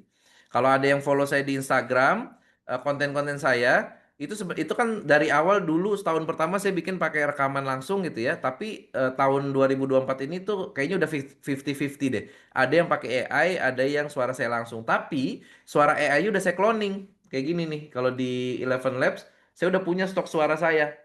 Jadi ketika saya generate, ini udah pakai suara saya nih. Wah, seru juga acaranya. Ini udah suara saya, udah hasil cloningan. Mirip. Jadi teman-teman saya yang nggak ada yang ngeh kalau konten di Instagram saya itu sebenarnya itu konten suara AI. Nah, kayak yang bagian ini nih. Ini cloningan juga suara teman saya nih. Alaihi Wasallam mengajarkan Suara kita teman untuk saya. Keuntungan buat saya apa? Keuntungan buat kami. Jadi kami pernah punya project ya, project sama salah satu kementerian. Projectnya sekitar 10 judul modul, bikin media pembelajaran, ada 10 judul. Di 3 judul pertama kita rekam suara teman saya nih, asli, rekaman asli, kita kirim, terus revisi. Nah, revisinya kita coba pakai AI, kita cloning nih suara teman saya nih, yang tadi jadi narator, saya cloning pakai Eleven Labs. Terus pas revisinya, narasi revisinya kita pakai AI. Ternyata kliennya nggak ngeh kalau itu suara AI. Akhirnya modul keempat sampai 10 itu pakai AI semua dan nggak tahu kliennya.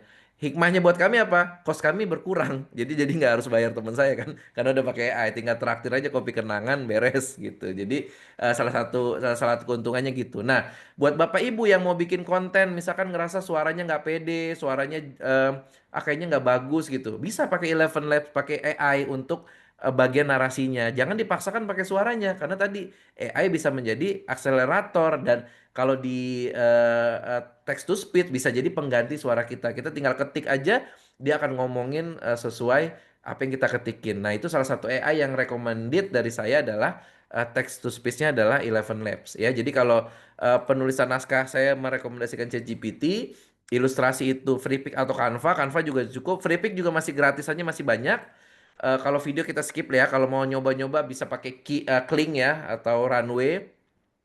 Kalau audionya pakai Eleven Labs. Jadi kalau mau suaranya Indonesia banget pakai Prosa. Ya Prosa itu suara Indonesia banget. Pilihan Indonesia lebih banyak. Ya yang bikin juga Indonesia. Jadi lebih aman. Tapi kalau mau yang agak sedikit kompleks di Eleven Labs. Lalu bagaimana untuk penggabungannya? Rekomendasi saya tetap Canva. Jadi saya tetap merekomendasikan satu tools yang semua bisa merangkum semua. Jadi kayak yang tadi nih, yang LAN tadi, ini saya rekomendasi semua proses pengerjaannya pakai Canva, sehingga bisa kolaborasi juga. Bisa orang yang ada di Aceh, yang ada di Jakarta, di Surabaya bisa kolaborasi dalam satu file tanpa harus kirim-kiriman file mentah gitu yang edit video. Jadi saya tetap merekomendasikan menggunakan satu tools yang terintegrasi, cloud lagi kan Canva. Nah di Canva juga ada banyak elemennya dan juga ada AI-nya. Nah slide terakhir, konklusinya adalah kalau kita mau memanfaatkan AI, Bapak Ibu harus buat workflow-nya sendiri gitu. Misalkan tadi udah oke lah saya mau coba buat konten, saya mau coba tipis-tipis bikin apa ya media pembelajaran custom untuk saya mengajarkan suatu buah pesan pembelajaran yang nano learning, yang singkat aja, video pendek menarik bisa saya post di story WA atau di Instagram Reels dan lain-lainnya. Saya tuh bisa nulis, jadi kalau bikin naskah nggak perlu deh pakai ChatGPT, saya nulis sendiri, udah bikin workflow-nya kayak gitu.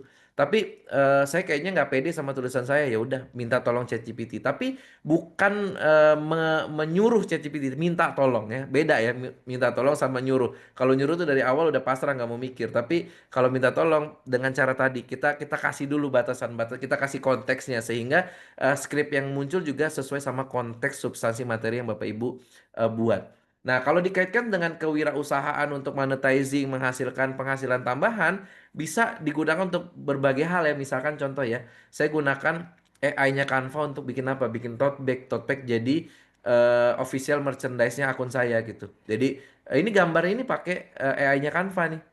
Minta tolong bikinin ilustrasi orang lagi ketawa-ketawa di warkop gitu ya. Dibikinin gambar dia, jadi saya kasih teks, dicetak jadi tote bag, jual 25.000, 30.000 ya, jadi official merchandise. Salah satunya itu. Atau Bapak Ibu bisa jadi konten kreator, misalkan bikin konten-konten singkat kayak gini ya, dibikin banyak, misalkan mengacu ke kitab misalkan Riyadus Sholihin misalkan ya, dapat 30 video misalkan, 30 video di package, dijual di link ID jadi produk digital, dapat duit gitu ya. Jadi Bapak Ibu guru ini kan orang-orang yang sangat spesial ya. Kenapa spesial? Karena punya kompetensi khusus. Yang guru agama punya ilmu agama, guru biologi punya ilmu biologi, yang guru fisika punya ilmu fisika, matematika punya ilmu matematika. Yang itu nggak semua orang tahu gitu, nggak semua orang menguasai itu. Bagikan ilmu itu di sosial media, buat konten-konten singkatnya, itu bisa jadi penghasilan tambahan, jadi produk digital. Kalau jadi konten kreator, followersnya banyak, bisa dapat monetize dari endorsement dan lain-lain. Banyak peluang-peluang wirausahanya gitu. Ya, mohon maaf kalau misalkan terlalu terburu-buru, terlalu banyak hal yang di luar konteks. Silakan bisa kita lanjutkan ke tanya jawab. Mohon maaf kalau ada salah-salah kata. Terima kasih. Assalamualaikum warahmatullahi wabarakatuh. Waalaikumsalam warahmatullahi wabarakatuh. Alhamdulillah, tadi kita sudah mendengar materi-materi yang disampaikan oleh Bapak Angga Liberty, dan kami ucapkan banyak-banyak terima kasih atas materi yang begitu inspiratif dan penuh ilmu baru yang insya Allah bermanfaat bagi kita semua. Dan langsung saja kita masuk ke acara selanjutnya, yaitu acara keempat, yaitu sesi tanya jawab. Bagi Bapak atau Ibu yang ingin bertanya, bisa langsung on mic atau bisa lewat komentar. Kami persilakan dan kami batasi 1 sampai 2 pertanyaan dikarenakan keterbatasan waktu. Terima kasih. Dan kebetulan tadi ada satu pertanyaan di kolom komentar dari Mas Ilham. Bagaimana membuat prompt yang efektif untuk membantu kita proses pembuatan media pembelajaran? Mungkin Bapak Angga bisa dijawab.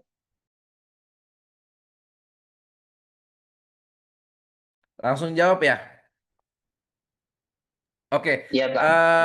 ya, kalau sepengalaman saya, mungkin banyak yang bilang kalau kita bikin prom itu harus memperkenalkan dulu kita siapa gitu ya, terus harus detail panjang gitu ya. Kalau saya cenderung nggak seperti itu. Kalau saya lebih dengan pendekatan yang seperti ini, pendekatan ngobrol. Kalau saya tipis-tipis, jadi jangan langsung kasih banyak informasi ke mereka ke AI itu. Jadi saya mau bikin naskah video pembelajaran nih gitu. Ntar dia akan jawab, kita respon gitu. Jadi lebih lebih ada tektokannya gitu. Jadi dan AI makin lama makin pinter ya. AI makin lama makin pinter, dia makin makin nggak perlu lagi yang kayak dulu yang kita harus memikirkan kata-kata, jangan pakai kata ingin tapi pakai hendak. Kita harus jelaskan dulu, saya seorang konten kreator begini-begini. Rasanya nggak perlu. Ya, yang lebih perlu adalah konteksnya, ya konteksnya. Jadi kita mau bikin bikin apa nih? Video pembelajaran. Oke, halo, saya seorang guru nih, saya lagi mau bikin video pembelajaran. Stop dulu, nanti kita tunggu respon dia. Dia akan ngerespon nih. Kita respon lagi dengan cara, oke, video yang akan saya buat adalah tentang apa ya? Tentang perkembangbiakan gitu. Oke, bagian sub mana? Nah, tapi saya nanti dijawab lagi. Tapi saya hanya ingin membuat di sub alat perkembangbiakan pada hewan vertebrata. Masuk, jadi makin lama makin mengerucut. Nah, itu rasanya kalau pengalaman saya itu lebih spesifik daripada di awal kita jembrengin saya adalah ini udah panjang. Karena dengan begitu pun kita resiko misnya akan banyak. Lupa ngasih tahu tadi kalau materinya tentang ini gitu. Lebih enak dengan tektokan kalau saya. Kalau saya lebih suka menerapkan dengan gitu. Jadi tektokan ngobrol. Pas dia ngasih, oh nggak gitu, saya maunya yang begini gitu. Jadi per step sehingga nanti muncul di ujungnya naskah yang paling maksimal dihasilkan oleh ChatGPT-nya. Itu kalau saya.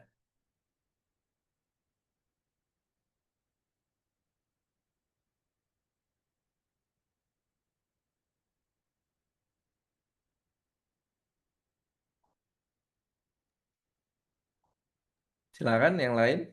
Maaf Pak, izin bertanya.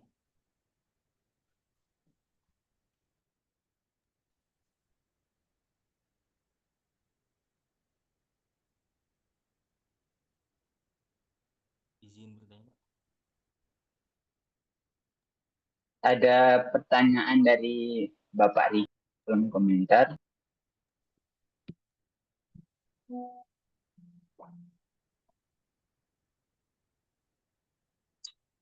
Apakah foto rel di kanvas penuhnya bebas hak cipta? Foto. Pertanyaannya Pak Riki. Selama akunnya premium, insya Allah sih sepengetahuan saya bisa kita pakai ya Pak.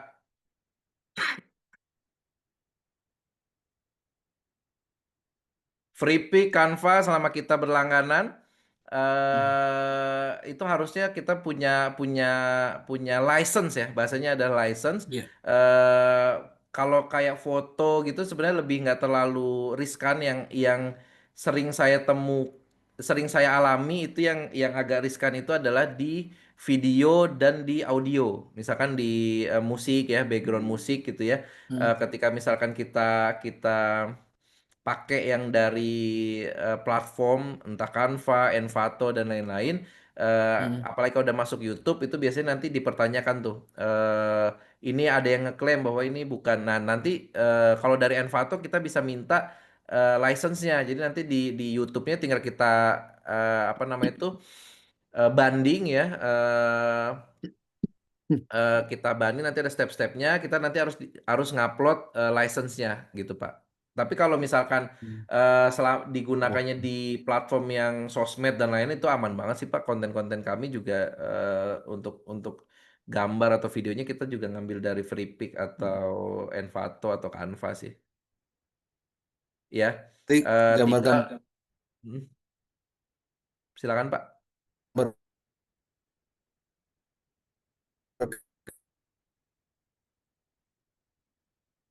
kayak agak putus-putus suaranya, tadi Pak. Pak misalnya bule Mm-mm. tadi ada Mbak bule tadi di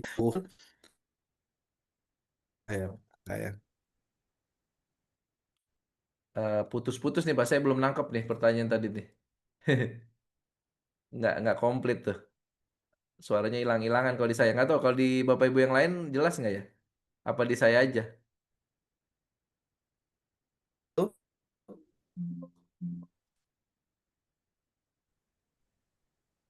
Oh, sama ya. Ya kalau kayak yang tadi tuh yang video yang tadi yang untuk LAN tadi itu sih karena kita Canva berlangganan harusnya sih nggak ada masalah sih Pak. Itu bisa dipakai dengan dipakai dipakai bebas ya. Yang nggak boleh itu yang saya tahu sejauh ini adalah video itu kita jual lagi tuh. Itu yang nggak boleh sih harusnya. Tapi kalau kita gunakan dan kita berlangganan premium yang dalam tanda kutip premium yang sesuai prosedur ya. Misalkan kalau Bapak Ibu guru udah dari kementerian gitu ya. Rasanya insya Allah aman-aman aja gitu ya. Eh, Pertanggungjawaban moralnya mungkin kalau langganan Canva-nya nanti yang beli di Shopee 20.000 gitu itu, nah itu mungkin yang masih ada perdebatan kehalalannya tuh ya. Tapi dari sisi Canva sih nggak ada masalah sih harusnya. Ya, terima kasih Pak Angga. Sinyal saya jelek Iya tadi Pak Riki, barusan makanya. siap siap siap Pak Riki. Berarti intinya nggak masalah ya Pak Angga Nggak ya. masalah Pak. Sekalipun untuk kepentingan komersial ya. Misalnya Misalkan jadi desain kaos gitu-gitu ya. ya, atau Iya mungkin iya. misalnya gini di kampus saya misalnya Mm, mm, kebetulan di Canva itu ada foto bagus nih misalnya. mm. Tadi kayak di PPT-nya Pak Angga tadi ya misalnya kan Iya. ada Mbak Bule itu di situ. Mm, Itu nggak tahu AI apa asli, mungkin asumsinya iya. asli aja. Mm, Kita post tuh di website kampus misalnya kan begitu mm, dengan desain mm, seperti itu mm. bebas ya, hak Nggak apa-apa cipta. Pak. Nggak Insya apa-apa Allah Pak. sekali sekali dengan catatan Canva kita tuh Canva freemium ya. Iya, karena kalau misalkan kita nggak premium kan nggak bisa download secara logik gitu kan. Jadi Ya bisa bisa. ya pasti kita dapat itu dengan Canva Premium yang nggak ada masalah sih sebenarnya itu Oke, dipakai. siap siap. Makasih Pak Ya, Angga. Soalnya lagi ya. rame nih royalti royalti. Nggak apa nggak apa aman.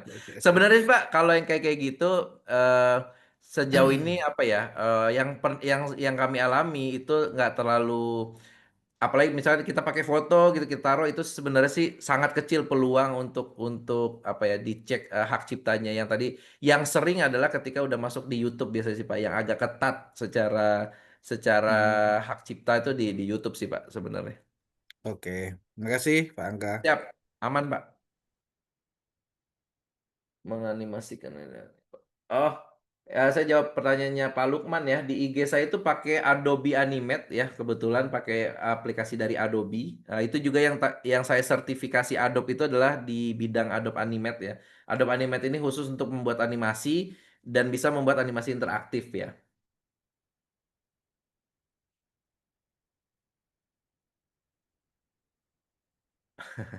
Ya kalau yang soal Habib-Habib itu ya kan kalau konten itu kan dari keresahan ya Pak ya.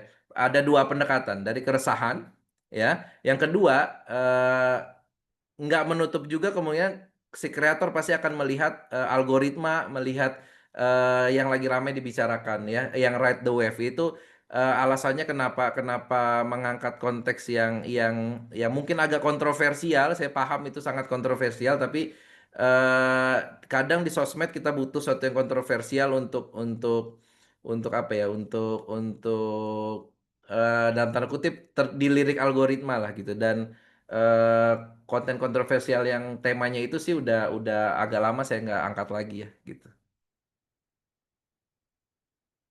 Kalau mau bikin konten sebenarnya sih Pak ini ya Pak ya tentang apa paling pas adalah konten yang memang itu jadi keseharian kita gitu. Jangan jangan yang orang lain. Jadi harus Bapak yang tahu. Misalkan kenapa saya bikin kontennya animasi ya? Karena setiap hari saya bikin animasi. Kalau saya disuruh ngomong depan kamera mungkin lama. Jadi konten nggak bisa tiap hari satu reels. Karena saya setiap hari bikin animasi ya akhirnya oh iya bentuk animasi aja gitu. Karena keseharian saya gitu. Tinggal topiknya apa yang dibahas di animasinya itu gitu. Gitu. Jadi kalau misalkan guru agama ya bahas tentang agama aja. Saya punya teman konten kreator, Ustadz Sidik namanya, dia bahas tentang waris aja.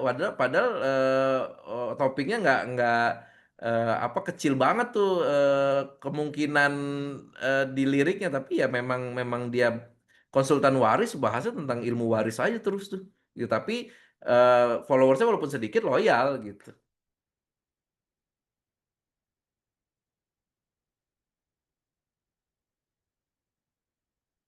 Ya itulah pertanyaan yang dari Pak Raffi ya, kebosanan AI yang template yang gitu-gitu ya. Itulah makanya penggunaan AI-nya jangan yang tadi, jangan dengan konsep kita menyerahkan semuanya pada AI, AI-nya kita yang arahin ya. Misalkan nggak mau kayak template, kita udah tahu nih, oh ternyata ada nih ilustrasi yang ini udah template banget. Kita minta AI-nya jangan bikin kayak gitu.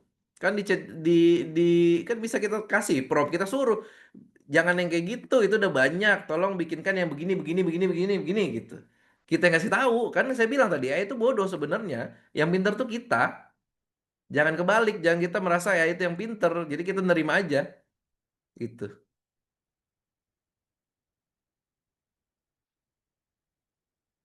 Gitu deh. Ada lagi? Malam Jumat yang cukup menarik.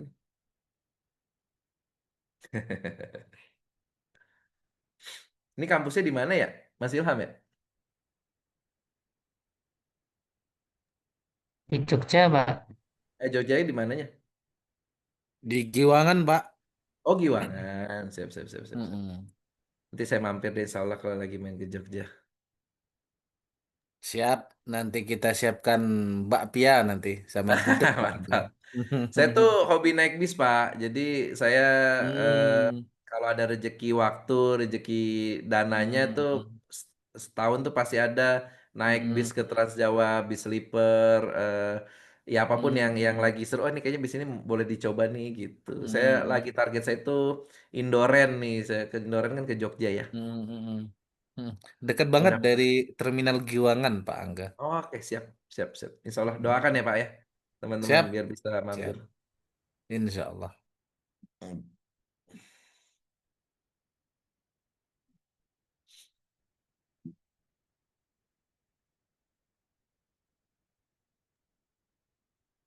Mohon maaf Pak, ada satu pertanyaan lagi di kolom komentar.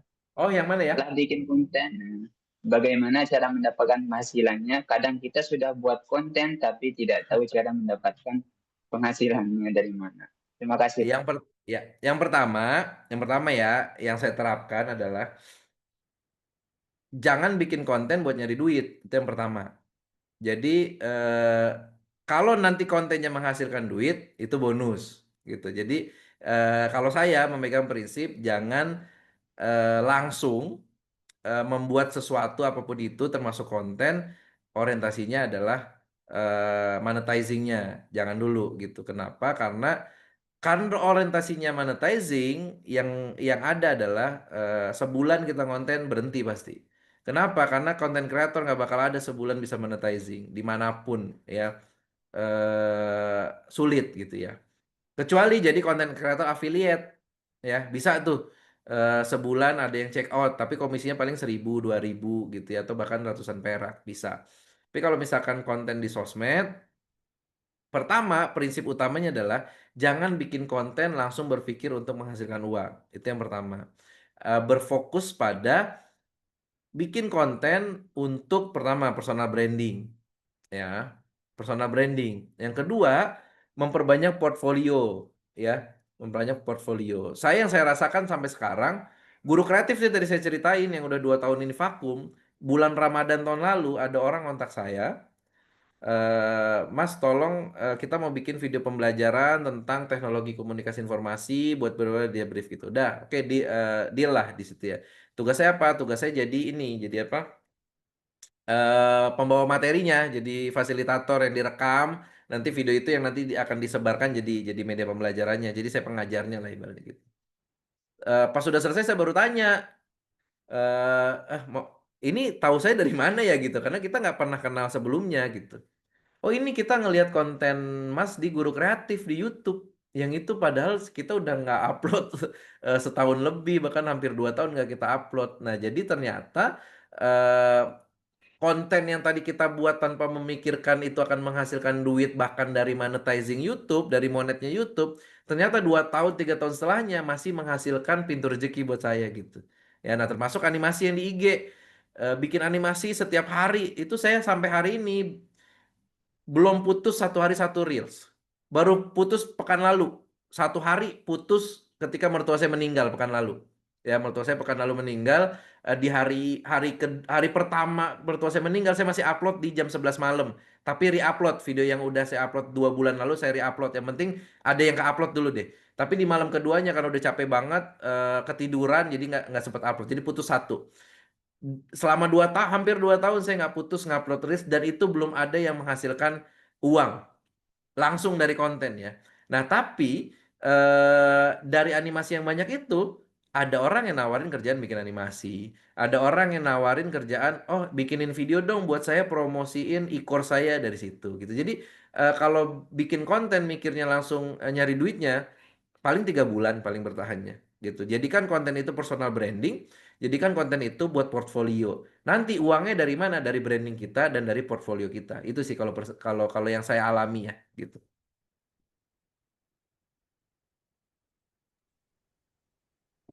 Setuju, Mungkin Pak Angga, satu setuju. pertanyaan. Terima kasih Pak Riki.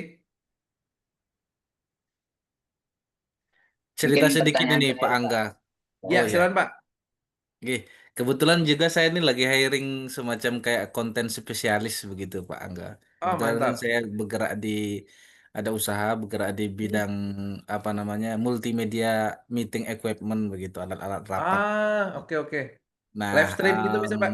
ya kompetitor saya Ah. itu tak lihat banyak Gen Z ya akhir-akhir ini. Padahal saya dulu termasuk awal-awal yang apa namanya punya ide bisnis itu gitu. Kok saya lihat di media sosial mereka kok ini banget ya. Kita nggak kekejar gitu di tengah Iya iya kesibukan. iya. Betul betul. Akhirnya betul kata Pak Angga tadi, ya ya medsos itu jangan jadikan ini apa namanya sebagai tempat cari uang, tapi membranding. Kalau saya kan untuk Betul. branding produk saya, gimana caranya user, customer, klien itu bisa ke saya. Sedangkan konsultan apa namanya media sosial saya tadi, konsultan kreator tadi, itu saya ajak karena kebetulan dia itu selalu apa nah, tidak pernah putus gitu loh Pak Angga. Bikin Mhm. konten-konten inspiratif gitu. Iya Ya, iya akhirnya iya. kebetulan teman saya gitu. Akhirnya saya coba hubungi. Apa IG-nya Pak? Nanti biar kita japriin aja. Siap siap siap. Follow di DM saya Pak ya, biar saya nanti Ya, follow juga siap Pak. ya. Nanti marah viral nanti ya. Bagus dong. Apa namanya? eh Akhirnya itu teman saya itu ternyata dia sudah punya dapat 3 apa 5 company begitu yang kerja Iya. sama dia. Nggak Iya. banyak-banyak sih katanya satu bulan dari satu company itu 600.000 800.000 kata untuk konten produksi satu bulan katanya. Kan cuma 30 konten satu bulan Iya. katanya. Kali 5 kali 5 company yang kerja sama dia, wah lumayan ya, udah sama kayak gaji dosen ya saya bilang gitu. Iya betul Pak. Gitu. Jadi behind-nya itu kayaknya yang akhirnya memunculkan uangnya, bukan karena kita Iya. berkonten itu dapat uang sih. Personal brandingnya itu sih, produk brandingnya Iya itu yang betul. menghasilkan. Saya setuju banget dengan Pak Angga itu. Iya Pak betul. Jadi kan memang juga kan secara apa namanya? Apa sih, manjada wajada ya, kalau ininya tuh ya, kalau mau dikaitkan sama Islamnya gitu. Jadi ya kita harus, Hmm, dengan karya yang udah banyak itu kan, masa iya nggak ada nanti hasilnya, kan gitu ya prinsipnya gitu ya Pak. Kalau saya ingat banget betul-betul. teman saya, partner saya ketika podcast Guru Kreatif itu 2020 kita buat ya, kita statementnya gini, kalaupun sampai 2 tahun Guru Kreatif ini nggak monet dari YouTube, kita tetap bikin gimana? Oke, ayo. Kita tetap bikin walaupun nggak monetizing dari YouTube, kita tetap bikin gitu. Dan kita sama-sama yakin, masa kita udah bikin banyak, nggak ada tuh nanti di ujung asbab rezekinya gitu. Dan malah Pak, akhirnya rezeki yang hadir itu bukan dari YouTube atau dari kontennya, ya dari orang nonton nonton YouTube-nya, dipanggil ngajar di mana, dipanggil diskusi di mana, ngisi seminar dan lain-lain. Akhirnya ke sana gitu. Jadi memang ya ujung-ujungnya ya ke branding tadi sebenarnya. Jadi eh, banyak juga Pak, kalau pengalaman saya teman-teman saya ngasih contoh teman-teman saya aja itu karena ini Pak, konsep-konsep ikhtiar ini yang nggak dapet. Jadi merasa bahwa harus langsung transaksional gitu, bikin niatnya tadi wah dapat monetize nih nanti kalau bikin di sosmed endorse dan lain-lain gitu. Lupa bahwa niat awalnya dari tadi branding, portfolio kalau memang bisa gitu ya levelnya ya niat ini apa berbagi aja gitu, berbagi biar jadi amal jariah dan lain itu ustadz-ustadz tuh levelnya. Kalau saya dikit tuh niat berbaginya. Lebih ke branding gitu, saya nggak berani mengklaim bahwa saya niat berbagi, nggak juga gitu, lebih ke branding animasinya gitu. Jadi memang bahkan banyak perusahaan, bukan perusahaan, banyak perusahaan yang akhirnya IG-nya atau sosmednya justru kan yang banyak dibeli orang produknya, yang malah IG-nya bukan yang kontennya berhubungan sama bisnisnya, kan banyak yang begitu ya. Karena apa? Karena yang dia tawarkan value-value yang menarik gitu akhirnya. Walaupun nggak salah ya, nggak salah kalau misalkan kita mengejar sesuatu harus juga berpikir gimana monetizingnya. Tapi kalau untuk konten rasanya kita perlu perlu kesampingan itu dulu. Tapi bikin target, misal 6 bulan nih nggak jalan-jalan, nggak naik-naik akunnya. Jadi ngomongin monetizing itu setelah konten kita naik dulu. Baru kita berpikir, oh konten nih 6 bulan ini dari yang tadinya followers 300 sekarang udah 5.000. Oh berarti ada progres nih. Baru kita berpikir apa nextnya gitu, apa apa nextnya, sehingga nanti peluang monetizing itu hadir gitu. Jangan sampai kontennya masih 300, sudah 6 bulan followers masih naiknya cuma 20, berpikir gimana monetizingnya. Berpikir dulu, berarti ini konten kita nggak jalan polanya, cari dulu pola yang lain gitu. Karena step berpikirnya adalah bangun konten, bangun branding gitu ya, dicek apakah konten dan branding ini niche-nya dapet gitu. Akunnya jadi naik. Kalau udah naik, oh berarti pertahankan, tambah sehingga dia naiknya lebih cepat sampai nanti di satu titik. Misalkan kalau kalau beberapa mentor saya bilang titiknya itu adalah ketika followers 10.000 misalkan. Ketika titik followers 10.000, nah baru tuh kita berpikir apa nih monetizingnya habis ini gitu.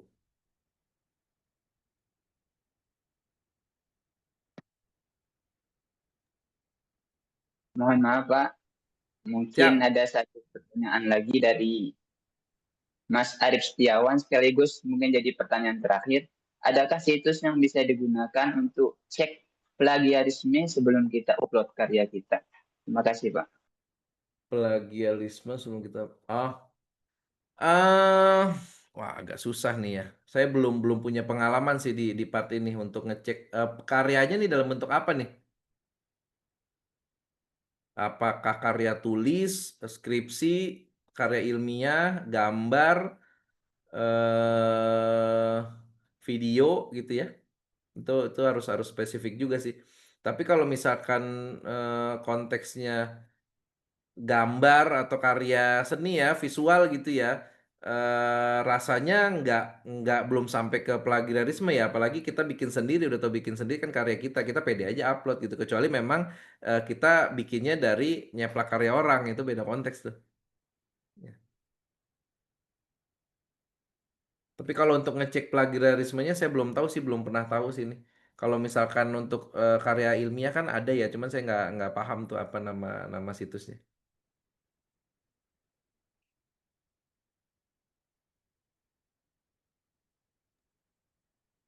Gimana Mas Arif Setiawan? Apakah bisa terjawab atau masih kurang? Ya ntar kalau mau ngobrol lebih lanjut bisa DM saya aja ya, nanti kita ngobrol atau chat WA saya juga nggak apa-apa.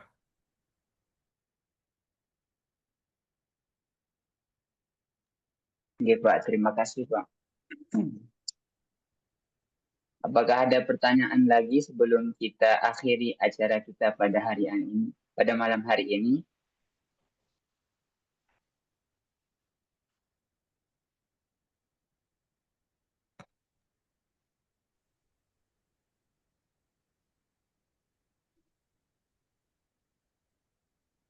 Mungkin cukup ya Pak ya. Kayaknya sudah tidak ada yang bertanya lagi kan.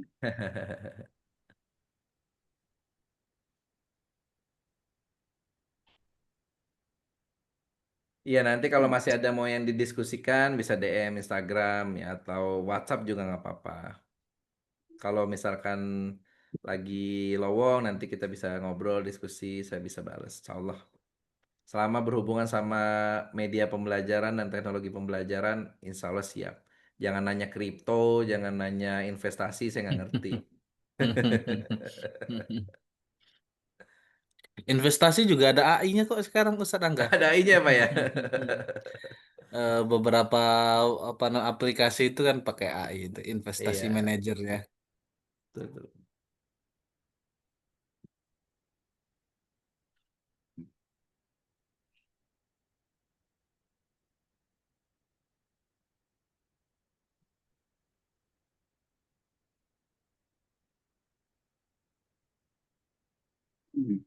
Alhamdulillah, kalau tidak ada pertanyaan, mungkin kita melanjutkan ke acara terakhir.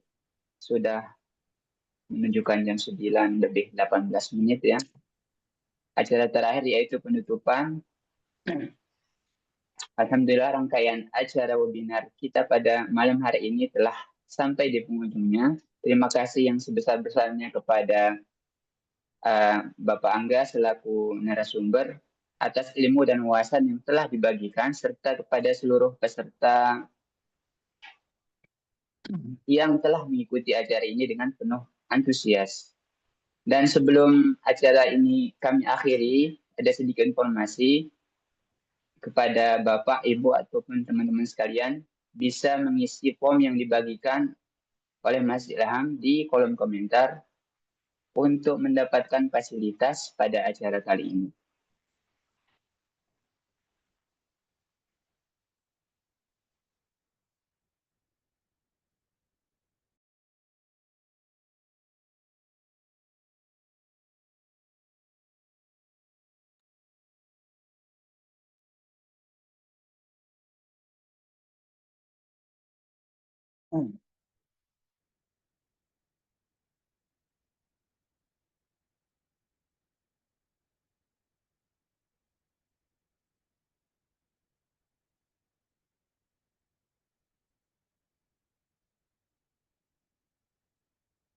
Mungkin sambil mengisi, kami tutup acara ini. Atas nama panitia dan moderator, kami mohon maaf jika ada kekurangan selama acara berlangsung. Mari kita tutup acara ini dengan mengucapkan Alhamdulillah wa doa kafaratul majlis. Subhanakallahumma wa bihamdika. Asyhadu an la ilaha illa anta astaghfiruka wa atubu ilaik. Sekian, wassalamualaikum warahmatullahi wabarakatuh. Waalaikumsalam warahmatullahi Terima kasih Pak Riki. Jazakallah khairan Pak Angga. Kita Sama-sama. screenshot dulu kali ya, Pak. Teman-teman semua. Siap. Foto dulu kali Oh ya. ya. Oke. Dokumentasi dulu. Siap Mas. Ya Mas Noval dibantu ya. Oke Pak, silakan Dokumentasi. Bapak-bapak yang bisa on cam, silakan bisa on cam untuk mengambil dokumentasi.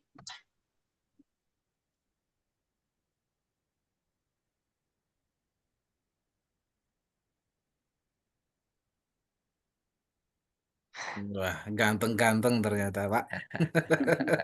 Insya Allah. Masya Allah. Terima kasih sekali lagi ya Bapak Ibu, teman-teman, semua sukses semua, sehat-sehat semua. Mohon maaf kalau ada salah-salah kata, salah-salah sikap ya. Semoga bisa bertemu langsung nanti suatu hari nanti. Ya, dihitung Mas. Hitung. Oh, foto Ya, lagi. siap Pak. Ya, Mas Noval, Ya. dihitung ya. Ya, 1, 2, 3. Slide selanjutnya. 1, 2, 3. Selanjutnya. 1, 2, 3. Kemudian selanjutnya. Banyak banget, Masya Allah. 1, 2, 3. Masih ada. 1, 2, 3. Ini slide-nya cuma 2, Mas. Pakai HP, Pak. Wah, kebayang. Oh, pakai HP. Jangan-jangan beda Zoom ini, Mas Iya. Naufal ini. Tolong Sudah, Bisa, Pak. Alhamdulillah Mas. sudah. Insya Allah sudah kepada semua. Insya Allah nanti hasilnya di-share insya Allah. Oke, terima kasih Pak Angga. Luar biasa Sama-sama, hebat. Pak. Terima kasih Sejen. Terima kasih. Keren-keren, menginspirasi. Terima kasih banyak. Oke, kalau gitu saya izin pamit Bapak Ibu ya. Assalamualaikum. Waalaikumsalam. Waalaikumsalam, jazakumullah, Pak Angga.